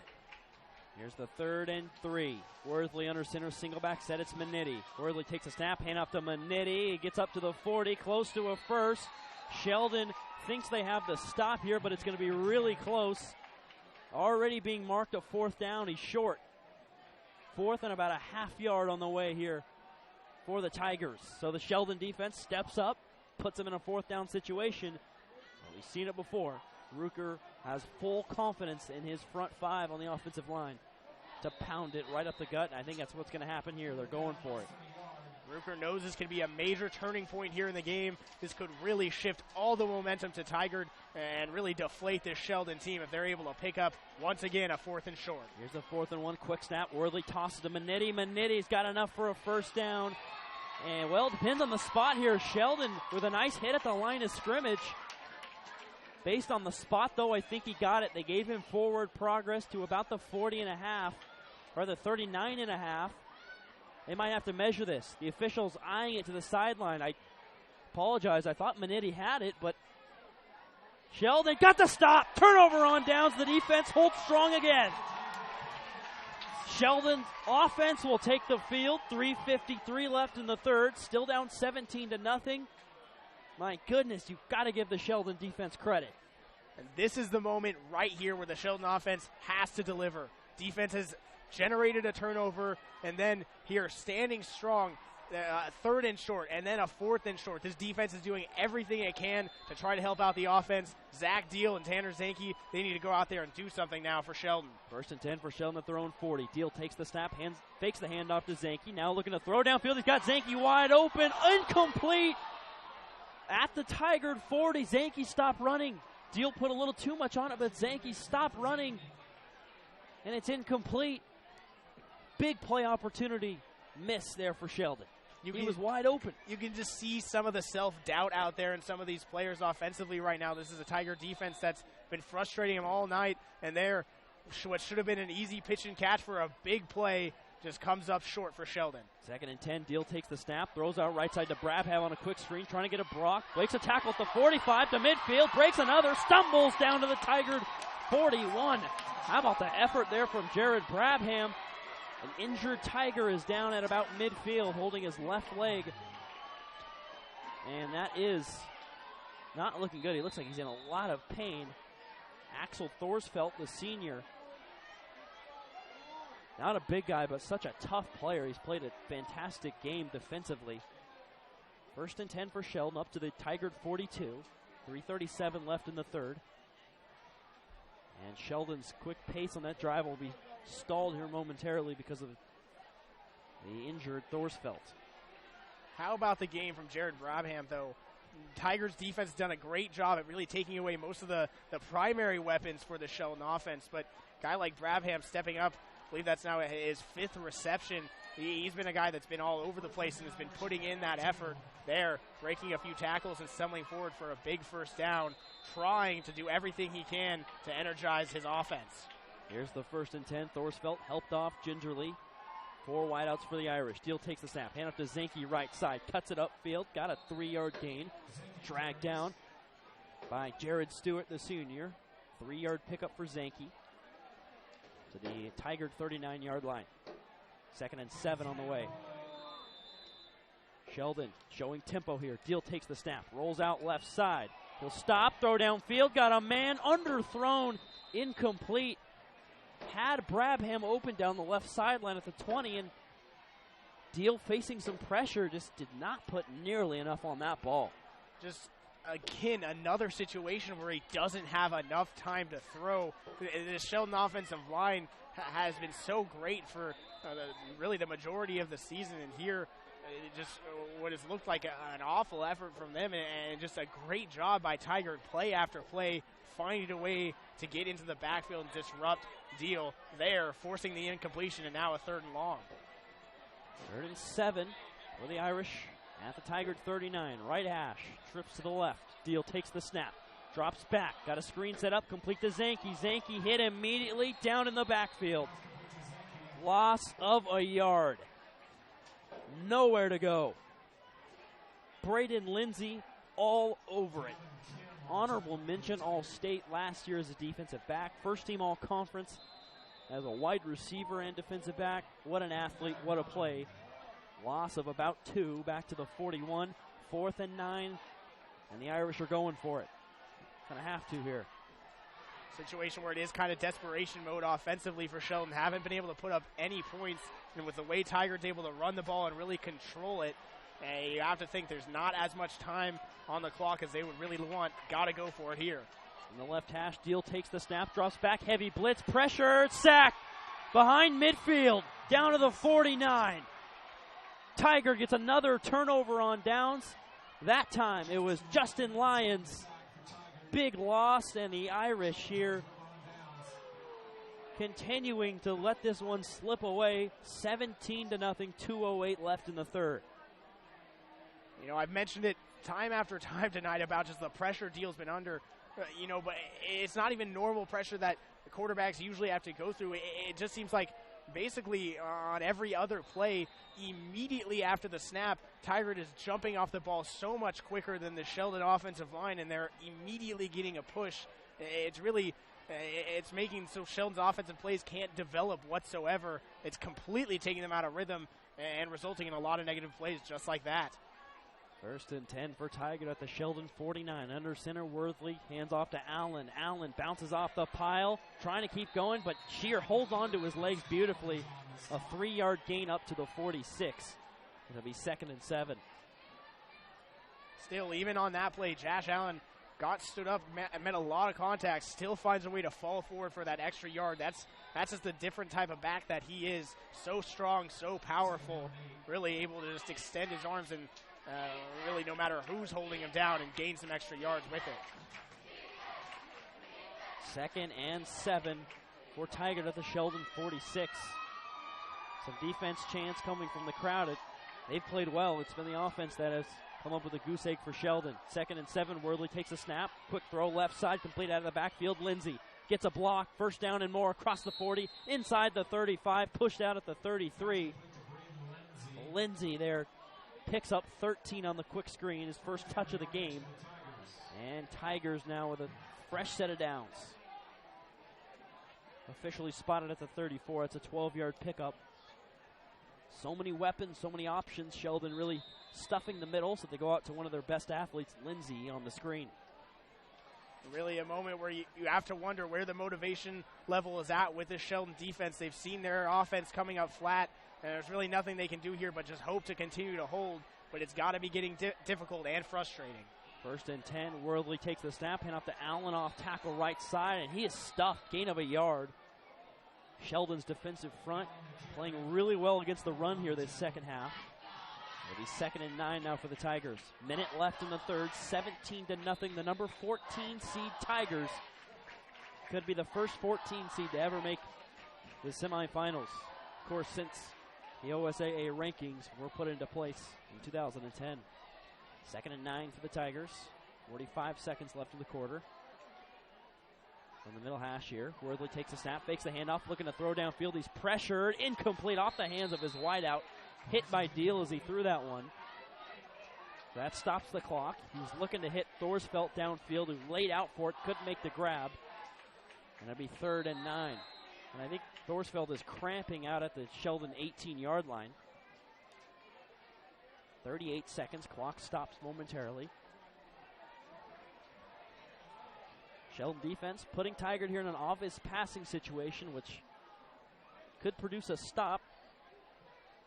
Certainly not field goal range at the 33-yard line rather. But does Sheldon's offense have it in them, and do they have enough time? 38 seconds left in the third. A timeout is actually taken by the Tigers. That's their first taken of the half. 17-0 lead for Tigard. Chris Clayton and Alex Castle with you here at Dennis Ludwig Stadium. Friday night spotlight on KWVA Eugene, 88.1 FM. This broadcast brought to you in part by the Oregon School Activities Association. All the action from the OSAA State Championships is available at OSAA.tv. OSAA.tv is the home to live and on-demand video coverage of the OSAA State Championships. You can watch this year's events and relive favorite moments from the past at OSAA.tv. KWVA thanks the OSAA for support during this broadcast. Greg Rucker and the Tigers looking to shock the state here with an upset on the road. Their defense has held strong. Sheldon has the athletes. They have not taken their foot off the gas pedal. Sheldon has it. They are fighting hard here. Tigers just played a fantastic football game. Looking to pick up win number 10 on the season. They only went 5-6 last year. They were knocked out in the second round of the playoffs at the hands of Sherwood. Now they could be making the semifinals. Worthley takes the snap, throwing right side, a quick screen to Josh Allen out of the backfield. Finds a lane inside the 30, knocked out of bounds at the 25-yard line. Will be close to a first. I don't think he got enough. He's marked out officially at the 26-yard line. And he will be short. It'll be 4th and 2. Decision time now for Tigard. Definitely a situation where you would probably expect Rucker to go for it here. He really hasn't shown hesitancy before. 1 for 2 on the day is Tigard in these situations. An opportunity here where if they were to get this, really could put Sheldon in a bad situation and really put them back on their heels. But also a situation where could be a field goal if you really wanted to try for it. But obviously Rucker sending his quarterback back out. 4th and 2, Tigers going for it at the Sheldon 26. Worthley takes the snap, fakes the handoff, throws left side, complete to his open man inside the 20. First down and more. Braden Lindsay to the 19. That's a 7-yard gain and a first down. It wasn't a pretty pass from Worthley as he was pressured, but he lobbed it over there, and Lindsay made the play. 23.6 left in the third, and the Tiger drive continues. Not a pretty pass, like you said, Chris, by Ryan Worsley, but exactly how Craig Rucker and the staff drew it up is immediately knowing when he faked the run that he was going to be under pressure, turning and immediately letting the ball go with the big 4th down conversion. In up to Minetti, right side on 1st and 10. He breaks a tackle inside the 20, inside the 10, into the end zone, but a flag is down, and this one's coming back. A big hit took place at about the 10-yard line. The Tiger band starts playing, but this one, I believe, is against the Tigers. Levert was kind of laying down, writhing in pain there at the 9 when the official threw the flag. And this would be huge. Almost be a dagger if Tiger is able to score this touchdown. 4 seconds left here in the third. Officials convening to discuss the penalty. Would be an 18-yard touchdown run for Minetti if it stands. Here's the call from the official. It's a personal foul. He turns on his microphone. And it's a hold against Tigard. This one's coming back. Couldn't tell what signal he actually made there. Yeah, looked like at first he was signaling for a personal foul, but then sort of made a holding call. Either way, going to back the Tigers up, take off the touchdown that, as you mentioned, Chris, really could have been a dagger, but still Tigard in a situation here and that really Sheldon knows is dangerous for their hopes of trying to advance further along in these playoffs. 17-point, 3-possession deficit, already so much to overcome heading near the fourth quarter, but really anything beyond that, and you'd have to say with especially the way Sheldon's looked tonight, would possibly be completely out of reach. 4.3 seconds. That was a personal foul against Tigard. Bulls move back to the 24-yard line. It'll be a 1st and 16 here for the Tigers. Coming out under center here. This play will end the third quarter. Worthley takes the snap, fakes the Minetti, looking to throw it for the end zone, and it's looking for Ostrom, incomplete. Trying to hit Scott Ostrom over the shoulder. Little too much on it. It'll be 2nd and 16 when we start the fourth quarter. Sheldon down 17-0 in a tough spot. Their comeback attempt begins after this on KWVA Eugene 88.1 FM.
We're back in Dennis Ludwig Stadium. Chris Clayton and Alex Castle with you here on the Friday Night Spotlight on KWVA Eugene, 88.1 FM. Start off the fourth quarter. Tiger, the 14 seed, up on the number 6 seed, 10-1. Sheldon Irish 17-0.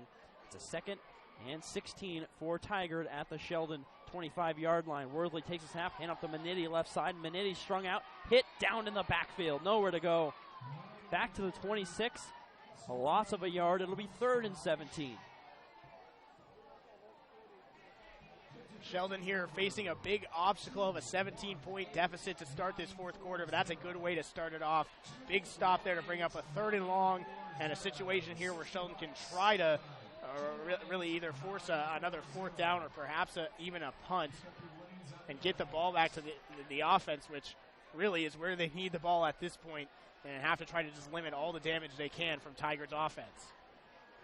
So 3rd and 18 for Tigard at their own 26. Worthley takes a snap, throws right side, incomplete through the hands of his wide receiver, Jake Levitt. And it stops the clock, plus it's a 4th and 18 for Tigard here, well out of, you would think, well out of field goal range. High school football, you don't see 44-yard field goals very often.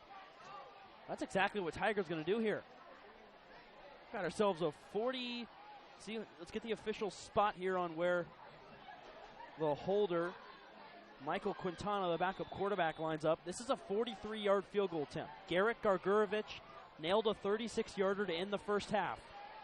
11-10 left in the first. Tigard up 17-0. Here's a 43-yarder. Quintana to hold. The snap to Quintana. Hold is clinging. The kick is up, and it is enough distance. It's good. Gargurovich nails it. Just squeaked it through, but are you kidding me? 20-0. What a kick. That's just not something you see very often at all at the high school level.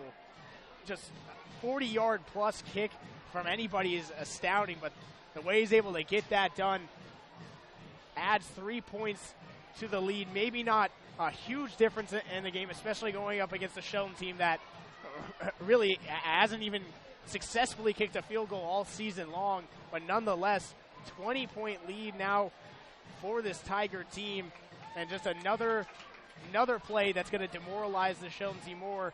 But now, 11 minutes left. Sheldon's got 1 quarter left to try to salvage their season.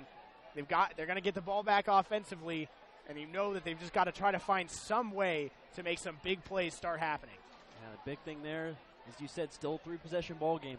Got to come up with some big plays. The defense has been excellent really the whole game.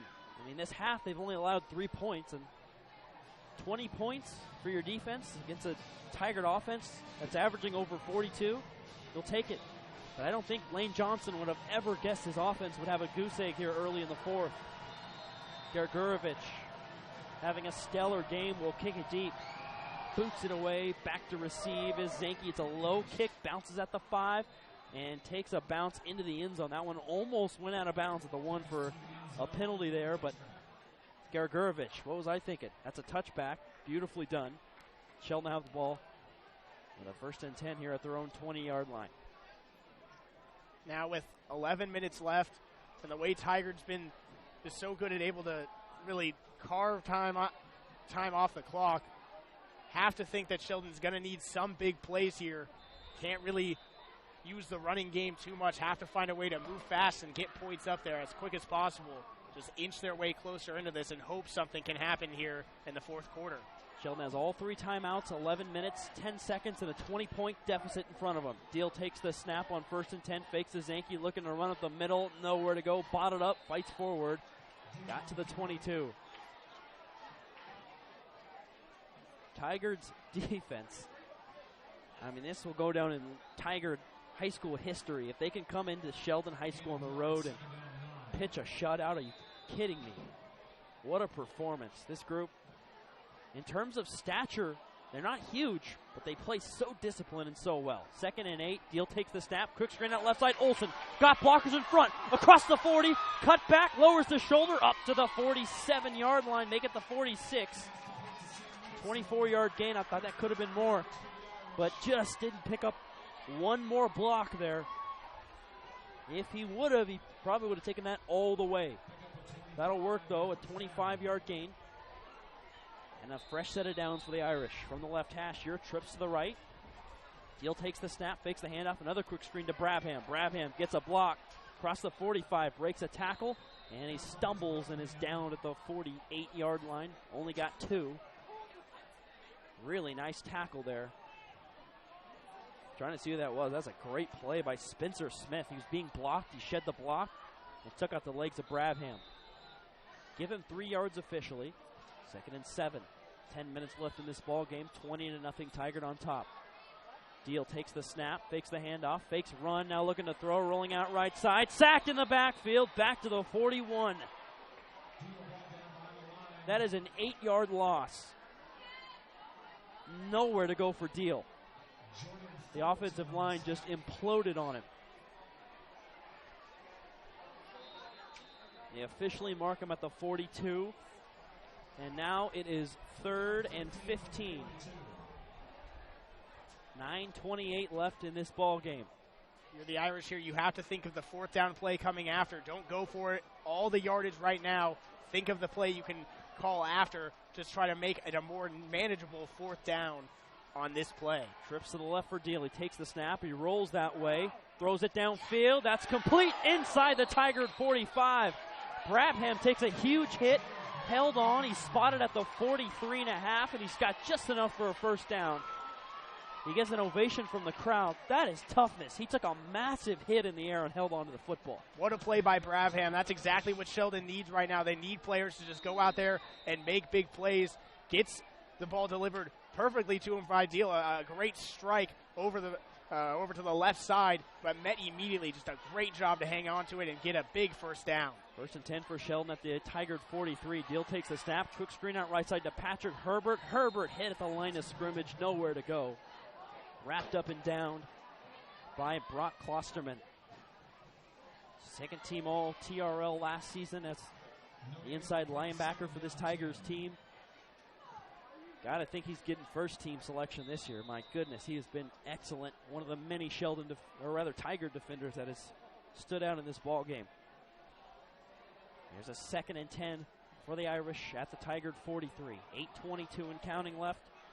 Number 14 Tigers lead Sheldon 20-0. Deal takes the snap. Drops way back, looking to throw downfield.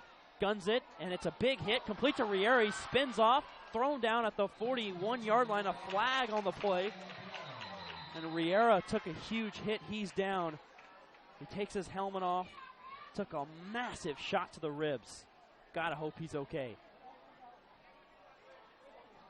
This, I believe, is going to be a penalty here for leading with the helmet on Tigard. Trainers come out and take a look at Riera. He was in immediate pain. You see, even he was being tackled, he was kind of limp with the pain there that he's got in his abdomen and sternum area. This is exactly why they have the rule for leading with the helmet, because it's just not a safe tackling technique for either the tackler or the ball carrier in there. Unfortunately for Riera, he got the bad side of it. Never good to see a guy down and in pain. Hopefully he'll be okay. But Sheldon luckily will definitely take those 15 yards on the penalty and hopefully try to use it, try to get a score on the board and stay in this ball game, as Riera made that big catch and was able to pick up some yardage there on the 2nd down. It's 2nd and 10 here for the Irish at the, well, that was that last play. So it's set up to be a roughly 3rd and 8 at the Tigard 41-yard line, but we still don't have a word on exactly what the penalty is here. Looks like the official with the ball has already walked out near the 26-yard line. Riera, meanwhile, is up. You got to hope it's just the wind knocked out of him, but he is clearly in pain. Not noticeably limping. Walking off to the sideline here. Points to the right side of his abdomen.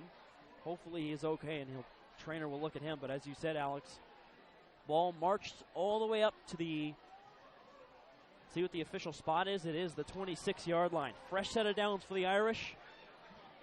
They'll take every yard they can get. 8:09 left. They're down 3 possessions here. It's got to start here with a touchdown. 26 yards away from the left hash. 3 wide receivers here. Zanke in at tailback. Brabham, the lone receiver, out to the right side. Actually, Brabham's in the left side in the slot. Herbert out far right. Olsen, the other receiver. Cody Shears in the backfield at fullback. Deal takes the snap. Rolls out right side. Stops. Lobs downfield. Miscommunication. No one's there as an incompletion. Looking for Herbert. Herbert ran a different route than what Deal thought. Lucky that one wasn't chased down and intercepted by Zane Woodard. And obviously with 8 minutes to go in this game, not really in a situation where they can afford to have miscommunications and have plays that just go for nothing. The Sheldon team's got to continue to keep marching down the field and find a way to score as fast as possible, because this Tiger team is very capable of running the ball and running time off the clock. Sheldon's got to feel the pressure of that time. 2nd and 10. Deal takes the snap, fakes the handoff, throws right side to Brabham. Overthrown, incomplete. Brabham took a huge hit. He was left vulnerable by the high pass, and it'll be 3rd and 10. At this point, that's a play that this Tiger defense has just sniffed out time after time, but Sheldon still just reverting back to it, not able to really get the looks downfield that they'd want to. So they're having to just try to use these little screen passes, as the Tiger run defense has held strong for so long. And now in this situation, you can't afford to really put the ball on the ground and run that time off. But you got to find a way to get this ball downfield. Can't just keep throwing it side to side and getting these small gains, or even in that case, a no gain, and now a 3rd and long. 3rd and 10 for the Irish. The Tiger 26, left hash, trips to the right. Deal takes the snap, fakes the handoff, drops back to throw, now looking left, throws over the middle to Zanke, off his hands, incomplete. He was open at the 9. If he catches that, he's in for a touchdown, and he couldn't hold on. That's the second instance in the second half alone that we've seen Zanke miss what really should have been an easy catch. That one a little bit overthrown by Deal. Not the perfect pass, but with the pressure he's been under, that's a play that you really just, as a receiver, have to come down with it for your quarterback, and in this situation, for your team. Unfortunately, that ball bouncing off the hands of Tanner Zanke, and now a 4th down for the Sheldon Irish. 10 yards to go at the Tiger 26. Bunch formation. Deal takes the snap, fakes the handoff, rolling out right side, throws underneath the Folsom, down in the backfield. That's a loss of 4, turnover on downs, and the Tigers take over, up 20 with 7:28 left. That's just a situation where I can't understand the play call there by Lane Johnson, moving the pocket out as they so often try to do with Zach Deal as a passer, but really just not even any man downfield or past the sticks on a must-convert 4th down. Then Deal just having to get rid of the ball because of the pressure he's under, getting it to the man underneath, but absolutely no room to go with, and really no opportunity at all to pick up the 1st down. Really a Sheldon offense that at this point looks defeated by this Tiger defense, just unable to figure out the scheme that they put out there, and just perfect execution on their part. Yeah, it was likely an option there downfield on the play call, but didn't develop likely like Lane Johnson thought it would. Tigard will take over. 1st and 10 for the Tigers. Worthley takes the snap, fakes the handoff, throws deep, complete to Lindsay inside the Sheldon 40, down to their 35-yard line. Worthley with a dime, and it's a huge pickup there for the Tigers. How about Craig Rucker holding a 20-point lead, under 8 minutes to go, been just running the ball so well for the entire game, really, and in a situation where you would have expected them to just try to burn some time by keeping the ball on the ground. Instead, he takes a shot deep, knowing Sheldon wasn't looking for it, and just great throw there by Worthley, and a big 1st down. Back under center, 1st and 10. Worthley takes a snap, hand off to Allen, right tackle, or off tackle on the right side. Cuts it upfield, big hole, chopped down by Deal. Inside the Sheldon 25, down to the 20. That's a 15-yard gain for Allen on 1st and 10. Back-to-back big plays here for this Tigard offense, and have to just wonder how much more the Sheldon defense can try to hold all the frustration of just this game as a whole kind of boiling over as Tigard's really taking control and sees the finish line in sight now. Worthley under center on 1st and 10. Handoff left side to Allen. Allen cuts it outside, trying to stay in bounds. Wrapped up and down at the 15-yard line of Sheldon. 6:40 left. The number 14 seeded Tigers with a 20-0 lead. Trying to make it to the state semifinals for the 2nd time in 3 years.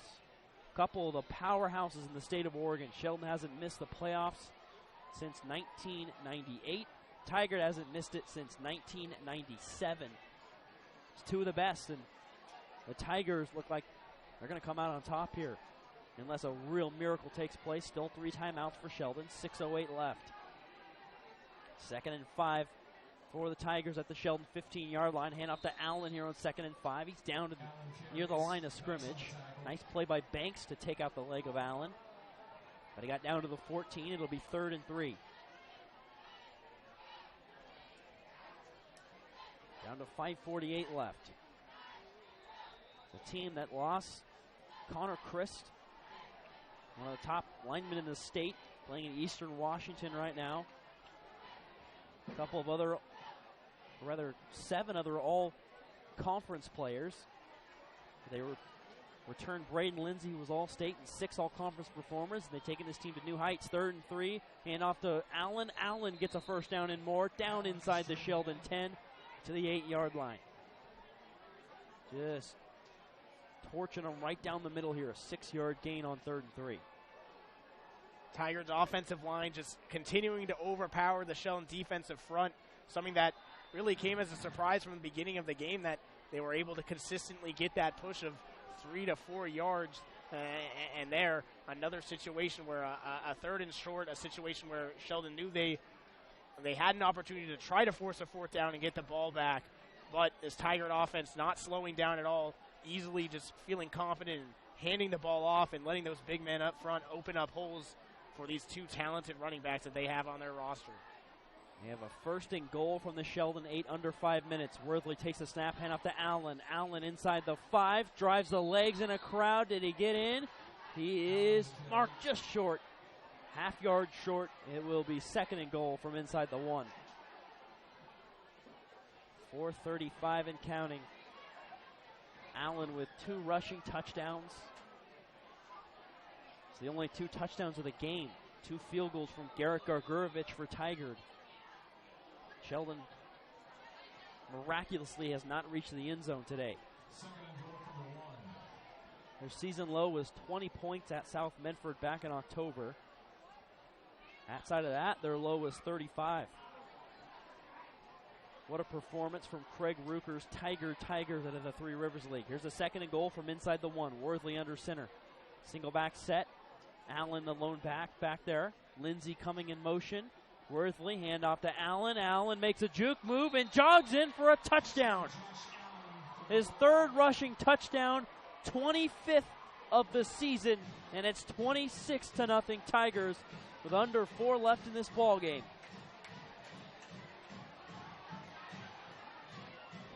Though 26 points up on the board now for Tigard, really can't say enough about the performance that Sheldon's defense still went out there and did this past drive, just a drive that's really just a result of all the frustration that this entire team has gone through with this game. A Tigard team that was able to soundly defeat them with their own defense and in fueling their offense there. They take a 27-point lead. Extra point from Gargurovich is up, and it is good. 27-0 our score. Unfortunately, there is an injured Sheldon player down at the 8-yard line there in the backfield. He pops up and will run off. It's Tanner Zanke as he holds his right shoulder. What a season for both these teams. Tigard looks like they're on their way to a 10-2 record. That's what Sheldon will drop down to here with the loss. They came into this game 10-1. I mean, the Tiger defense has been relentless. They've been physical. They've hit hard. They've been disciplined. Zach Deal has not been able to crack the defense, and a lot of these plays that usually work, at least for the most part, are just not working today. The screen passes, the passes downfield to Patrick Herbert. Penalties, especially in the first half, momentum didn't help. But the Tigers behind Josh Allen have looked real, just terrific. Yeah, I mean, looking at the matchup, I mean, Sheldon ranked number 6 against number 14 seeded Tigard. I mean, you would look at this and the score obviously indicates what would be a huge upset, but really looking at it on the field, this is a Tiger team that was just terribly underseeded. This is a very talented team on both sides of the ball that came out with a great game plan and executed it near perfection, really. And really, they just look like the better team out there on this given night, and that's saying a lot because this is a very, very talented and deep Sheldon team as well. Boot deep from Gargurovich into the arms of Kamani Quaid at the 7. He goes out left side across the 20, hit hard from behind and down at the 24-yard line by Cody Tans, the junior.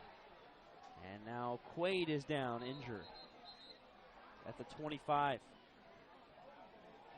Do not want to see this. If you're going to lose, so be it, but you never want to see these kids injured.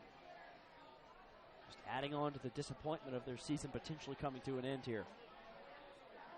And obviously a tough situation from many of these players out there as their season does seem to be coming to an end on the Sheldon sideline, but still plenty to play for, at least for their own pride, and really, to Sheldon's credit, never really saw them give up in this game, and even with 3:45 to play, don't expect that either at this point. But still, as you said, never a good sign to see anybody out injured on the ground, especially a guy, Kamani Quaid, that as just a sophomore had just one of the most impressive seasons of any underclassman in high school football, but is definitely one of the bright spots of the Sheldon team to look forward to for the future, because he's just one of many talented players that this won't be their last game for the Sheldon Irish.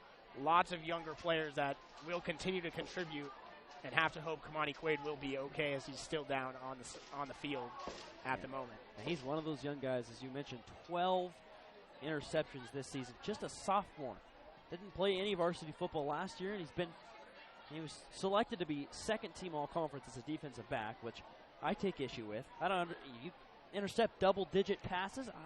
How the heck you put him at the second team? But there's obviously a lot of talented players in the SWC, but he was selected to be second team, and regardless, has a bright future both on offense and defense. An unbelievable athlete. Give you some scores from around the state. This obviously surprise here as Tigard looks like they're going to be clinching a spot in the semifinals for the second time in 3 years. Central Catholic and Jesuit still in a battle, 14-9 the score in that one.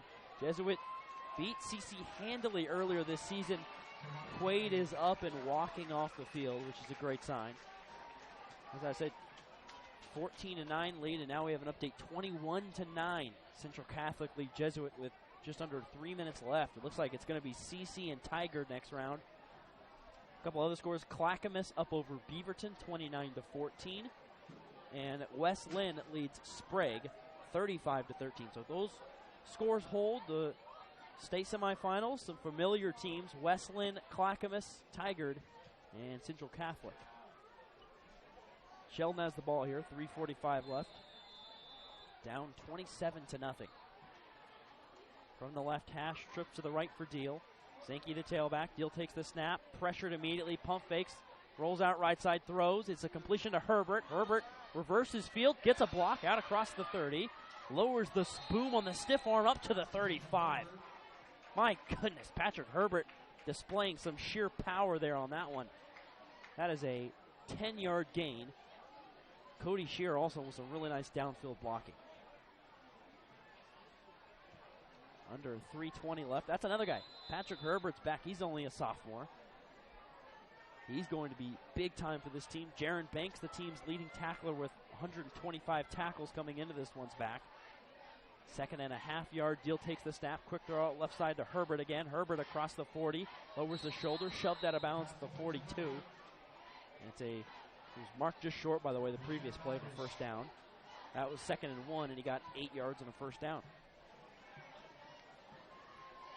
And it is that Herbert family, brother of Justin Herbert, starting quarterback for the University of Oregon.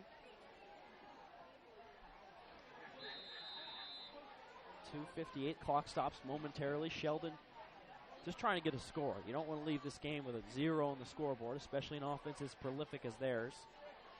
See what they can get done here. Deal takes the snap, drops back, pressured, rolls out right side. He takes off and runs at the 45, lowers the shoulder across midfield and up to the 48. What a run, 10 yards and a first down. That's what you love to see out of an offense that, though facing a 27-0 hole and knowing the result, the outcome of this game really out of reach, still Zach Deal fighting with every bit of energy he has there, lowering the shoulder and just doing everything he can to pick up every last yard, not wanting to give up on this game regardless of the score, and that's what you just love to see out of athletes at any level. Sheldon showing it here in the quarterfinals. 5 wideouts for Deal from the right hash. He takes the snap on 1st and 10, a design quarterback draw, runs it out left side, juke move, breaks a tackle inside the 40, inside the 35, wrestled down from behind, but he got up to the 31. Klosterman on the tackle. 17 yards for Deal and a first down. Mention Oregon, who will have them on our airwaves here on KWVA Eugene, 88.1 FM. An early one tomorrow at 11 a.m. The Ducks and the Utes will be making the flight down to Salt Lake to bring in that game. Pre-game show starts from here in Eugene at 10 a.m. Tune into that one tomorrow on KWVA. 2:14 left. Deal takes the snap from the Tigard 31, throws it out right side to Zanke. Zanke across the 30, gets a block, cuts it out right sideline, 25 to the 21. He fumbles it out of bounds at the 23, but there's a flag down back at the 27-yard line. Flag likely going to be a hold here on Patrick Herbert, excuse me. But maybe probably getting the flag called on him, but man, he was out there and he was just dominating his defender, blocking him and driving him into the ground. But might get called for a hold here, as he may have just held on a little bit too long as he threw him towards the ground. Negating pretty quality run there on first down by Zanke. That will be moved back. Penalties have been a big factor in this one, and talked about it earlier, especially the momentum in that first half. I mean, the second half has been full control on the side of Tigard, but in the first half, things could have been a lot different to help this offense if they just wouldn't have shot themselves in the foot with so many penalties. And it's not as if there were penalties flying all over the place. It more seemed like just a few untimely penalties, and though that likely comes because of when you get a penalty such as a hold, it usually benefits the play a little bit, helping getting some extra yards, but still just really killed any momentum they could have got. Balls march back to the 37. It's a 1st and 16. Deal takes the snap, bombs it downfield for Olsen inside the 5. He can't hang on, incomplete. Nice throw from Deal, possibly his best toss of the day, and Olsen just couldn't hang on.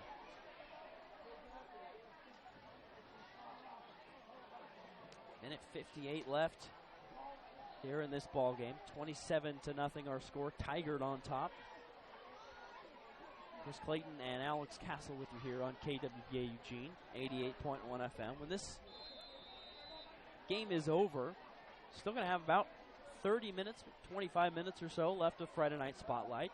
Plenty of sports talk on the way. Trips to the left here for Deal from the right hash. He takes the snap, runs it out left side, trying to get some blockers in front. Inside the 35, jukes to the 30, up to the 26, bangs his teammate out of the way and falls down. That is a pickup of 11 yards. And it will be 3rd and 5. Clock never ran there on that last play. No time taken off the clock. Craig Rucker is all over it. And they just take 6 seconds off, I guess, to try and suffice for it, but we'll see what the officials decide. By the way, this broadcast brought to you in part by the Oregon School Activities Association. For the latest information on your favorite high school teams, you can log on to OSAA.org and the OSAA Score Center. The OSAA Score Center has schedules, scores, and official rankings for all member schools in all team sports. At OSAA.org, you'll also find playoff brackets, rankings, broadcast schedules, and historical records. More information at OSAA.org. KWVA thanks the OSAA for support during this broadcast. Clock. Got some hand signals here from the official. I believe he's saying 1:51.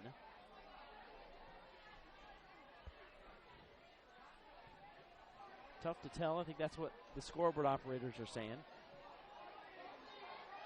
But can't say enough about what Tigard has done here. Well, they upset on the road. It's a Sheldon team that's only lost 10 times under Lane Johnson. The loss here will drop down to 67-10 as head coach of the Irish.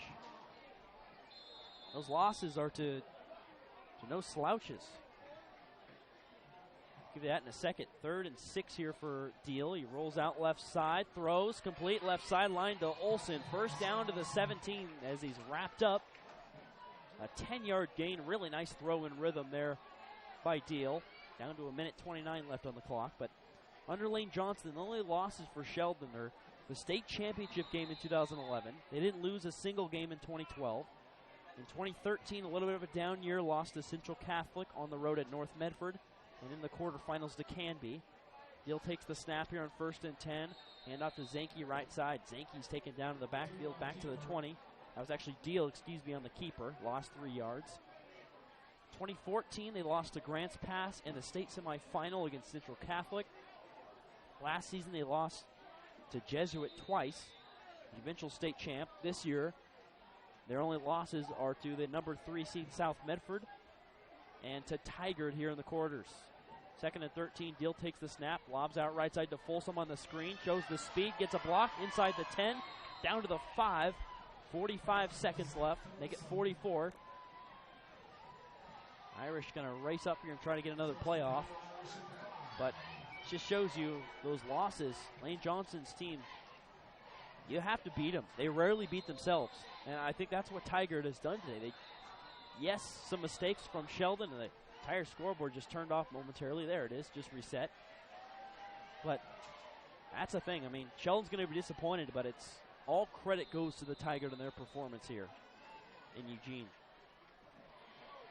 Clock running under 40 seconds, 27-0 Tigard. Deal takes the snap on 1st and goal. He fumbles the football in the backfield. No, he hang on somehow as he was hit hard and spotted back at the 16. Loss of 11. Now under 25 seconds. Mark him at the 15, 10-yard loss. That's kind of been the story of the game. The pass rush and defense of Tigard has been phenomenal. Here's the final play of the game. 2nd and goal. Deal takes the snap. Screen left side to Folsom. Hit down in the backfield. Back at the 20. Clock runs out. Tigard on to the semifinals for the 2nd time in 3 years. Sheldon, the 6th seed, upset at home. Their season ends on a cold night in heartbreak. And the Tigers are the lowest seed since 2010 to make the state semifinals as the number 14 seed. They win it 27-0 on the road in a masterful performance on defense. Really, that's got to be the story of this game. It's just how this Tiger team was able to come out and completely dominate on the defensive side, something that really no team has been able to figure out against Sheldon really for many years. No team's able to just completely work them on that side of the ball. And we knew this Sheldon team was flawed. Zach Deal, who we had talked about in the pregame, had struggled with throwing the ball downfield. And we kind of knew coming in that if a team's able to kind of match up just evenly with Sheldon in the trenches, then you're really able to at least give yourself a chance against them. But this Tiger team came out and they dominated in the trenches, and that kind of gave them the edge that allowed them to completely just own this game, getting the 27-0 shutout. But also, you just got to credit what they did defensively with being willing to bring the heat on Zach Deal, let their men in the secondary kind of match up man-to-man with the receivers, and really it just won out as Sheldon was not able to, they weren't able to make enough big plays happen, and they weren't able to find a way to really cancel out the push that the Tiger defensive front was consistently getting, and it really ends in a stunning defeat just in the way it happened. Looking at it, this is a very talented Tiger team. Really, they've earned their spot here in the semifinals now, but it just comes as a surprise as to how they were able to completely dominate this game, and it all started on defense. Unbelievable. When you really look at Tigard, they got some really big dudes and some great athletes, but really it's just their discipline and their tenacity. They rarely made mistakes. Feels like they didn't miss any tackles, really. Made them the plays in the open field. The game plan worked out beautifully. They blitzed Deal consistently. And unfortunately for the Irish, they couldn't get the job done. But a stellar season for Sheldon comes to an end. They finished the year 10-2. And a group of seniors that have been phenomenal and led another terrific campaign for Sheldon will come to an end. There's really no reason for the Irish to hang their head about this season as a whole. Yeah, overall, still a team that was one of the best in the state. They earned their spot here in the quarterfinals, and you knew they were going to be able to match up with every single team. Just coming out in this one, they met a team that really came out and played near perfect. You don't really see that very often, but they went up against a team that was able to match up with them at most positions and was just able to bring the execution and discipline that Sheldon didn't have for one given night. But it's still a team that going up against any team would have a chance. Just on this night, Tiger got the best of them, and you really have to give all the credit to the Tigers. But Sheldon, plenty of young players that were huge contributors this season with a lot of upside going into the future, and a group of seniors that has done a lot for the program and have nothing to be, as you said, nothing to hang their head on really at all. Just met a team that came out and played one of the best games they likely have all season, one of the best games this program has ever really had. Yeah, a 10-win year, another one that is for Sheldon, comes to a close. Seniors like Zach Deal graduate, Sean Riera, Sam Olson, Davis Lamb, Jared Brabham, Ryan Walk, Cody Shear, Kyle Rigg. I mean, you hear these names. These are some stellar players. Berkeley Newman, Kyle Whitty, and Carter Bass. And those guys certainly will be missed, but you have some stellar returners. You have Kamani Quaid back. You have Patrick Herbert. You have Jaron Banks. That right there is a formidable defense and will be here very much in the near future. So look out. Look out, Southwest Conference and the state as a whole. This Sheldon program, per usual, year after year, really not going anywhere. But all credit goes to Tigard. Stellar performance. Josh Allen, 3 rushing touchdowns. It's not like he snuck up on Sheldon. They knew he was a force, and he was once again. He has 25 rushing touchdowns now on the season. An unbelievable year for him. Don't have the exact stats. He probably had 200 yards rushing in this game. An unbelievable performance from him. He had a 94-yarder as well.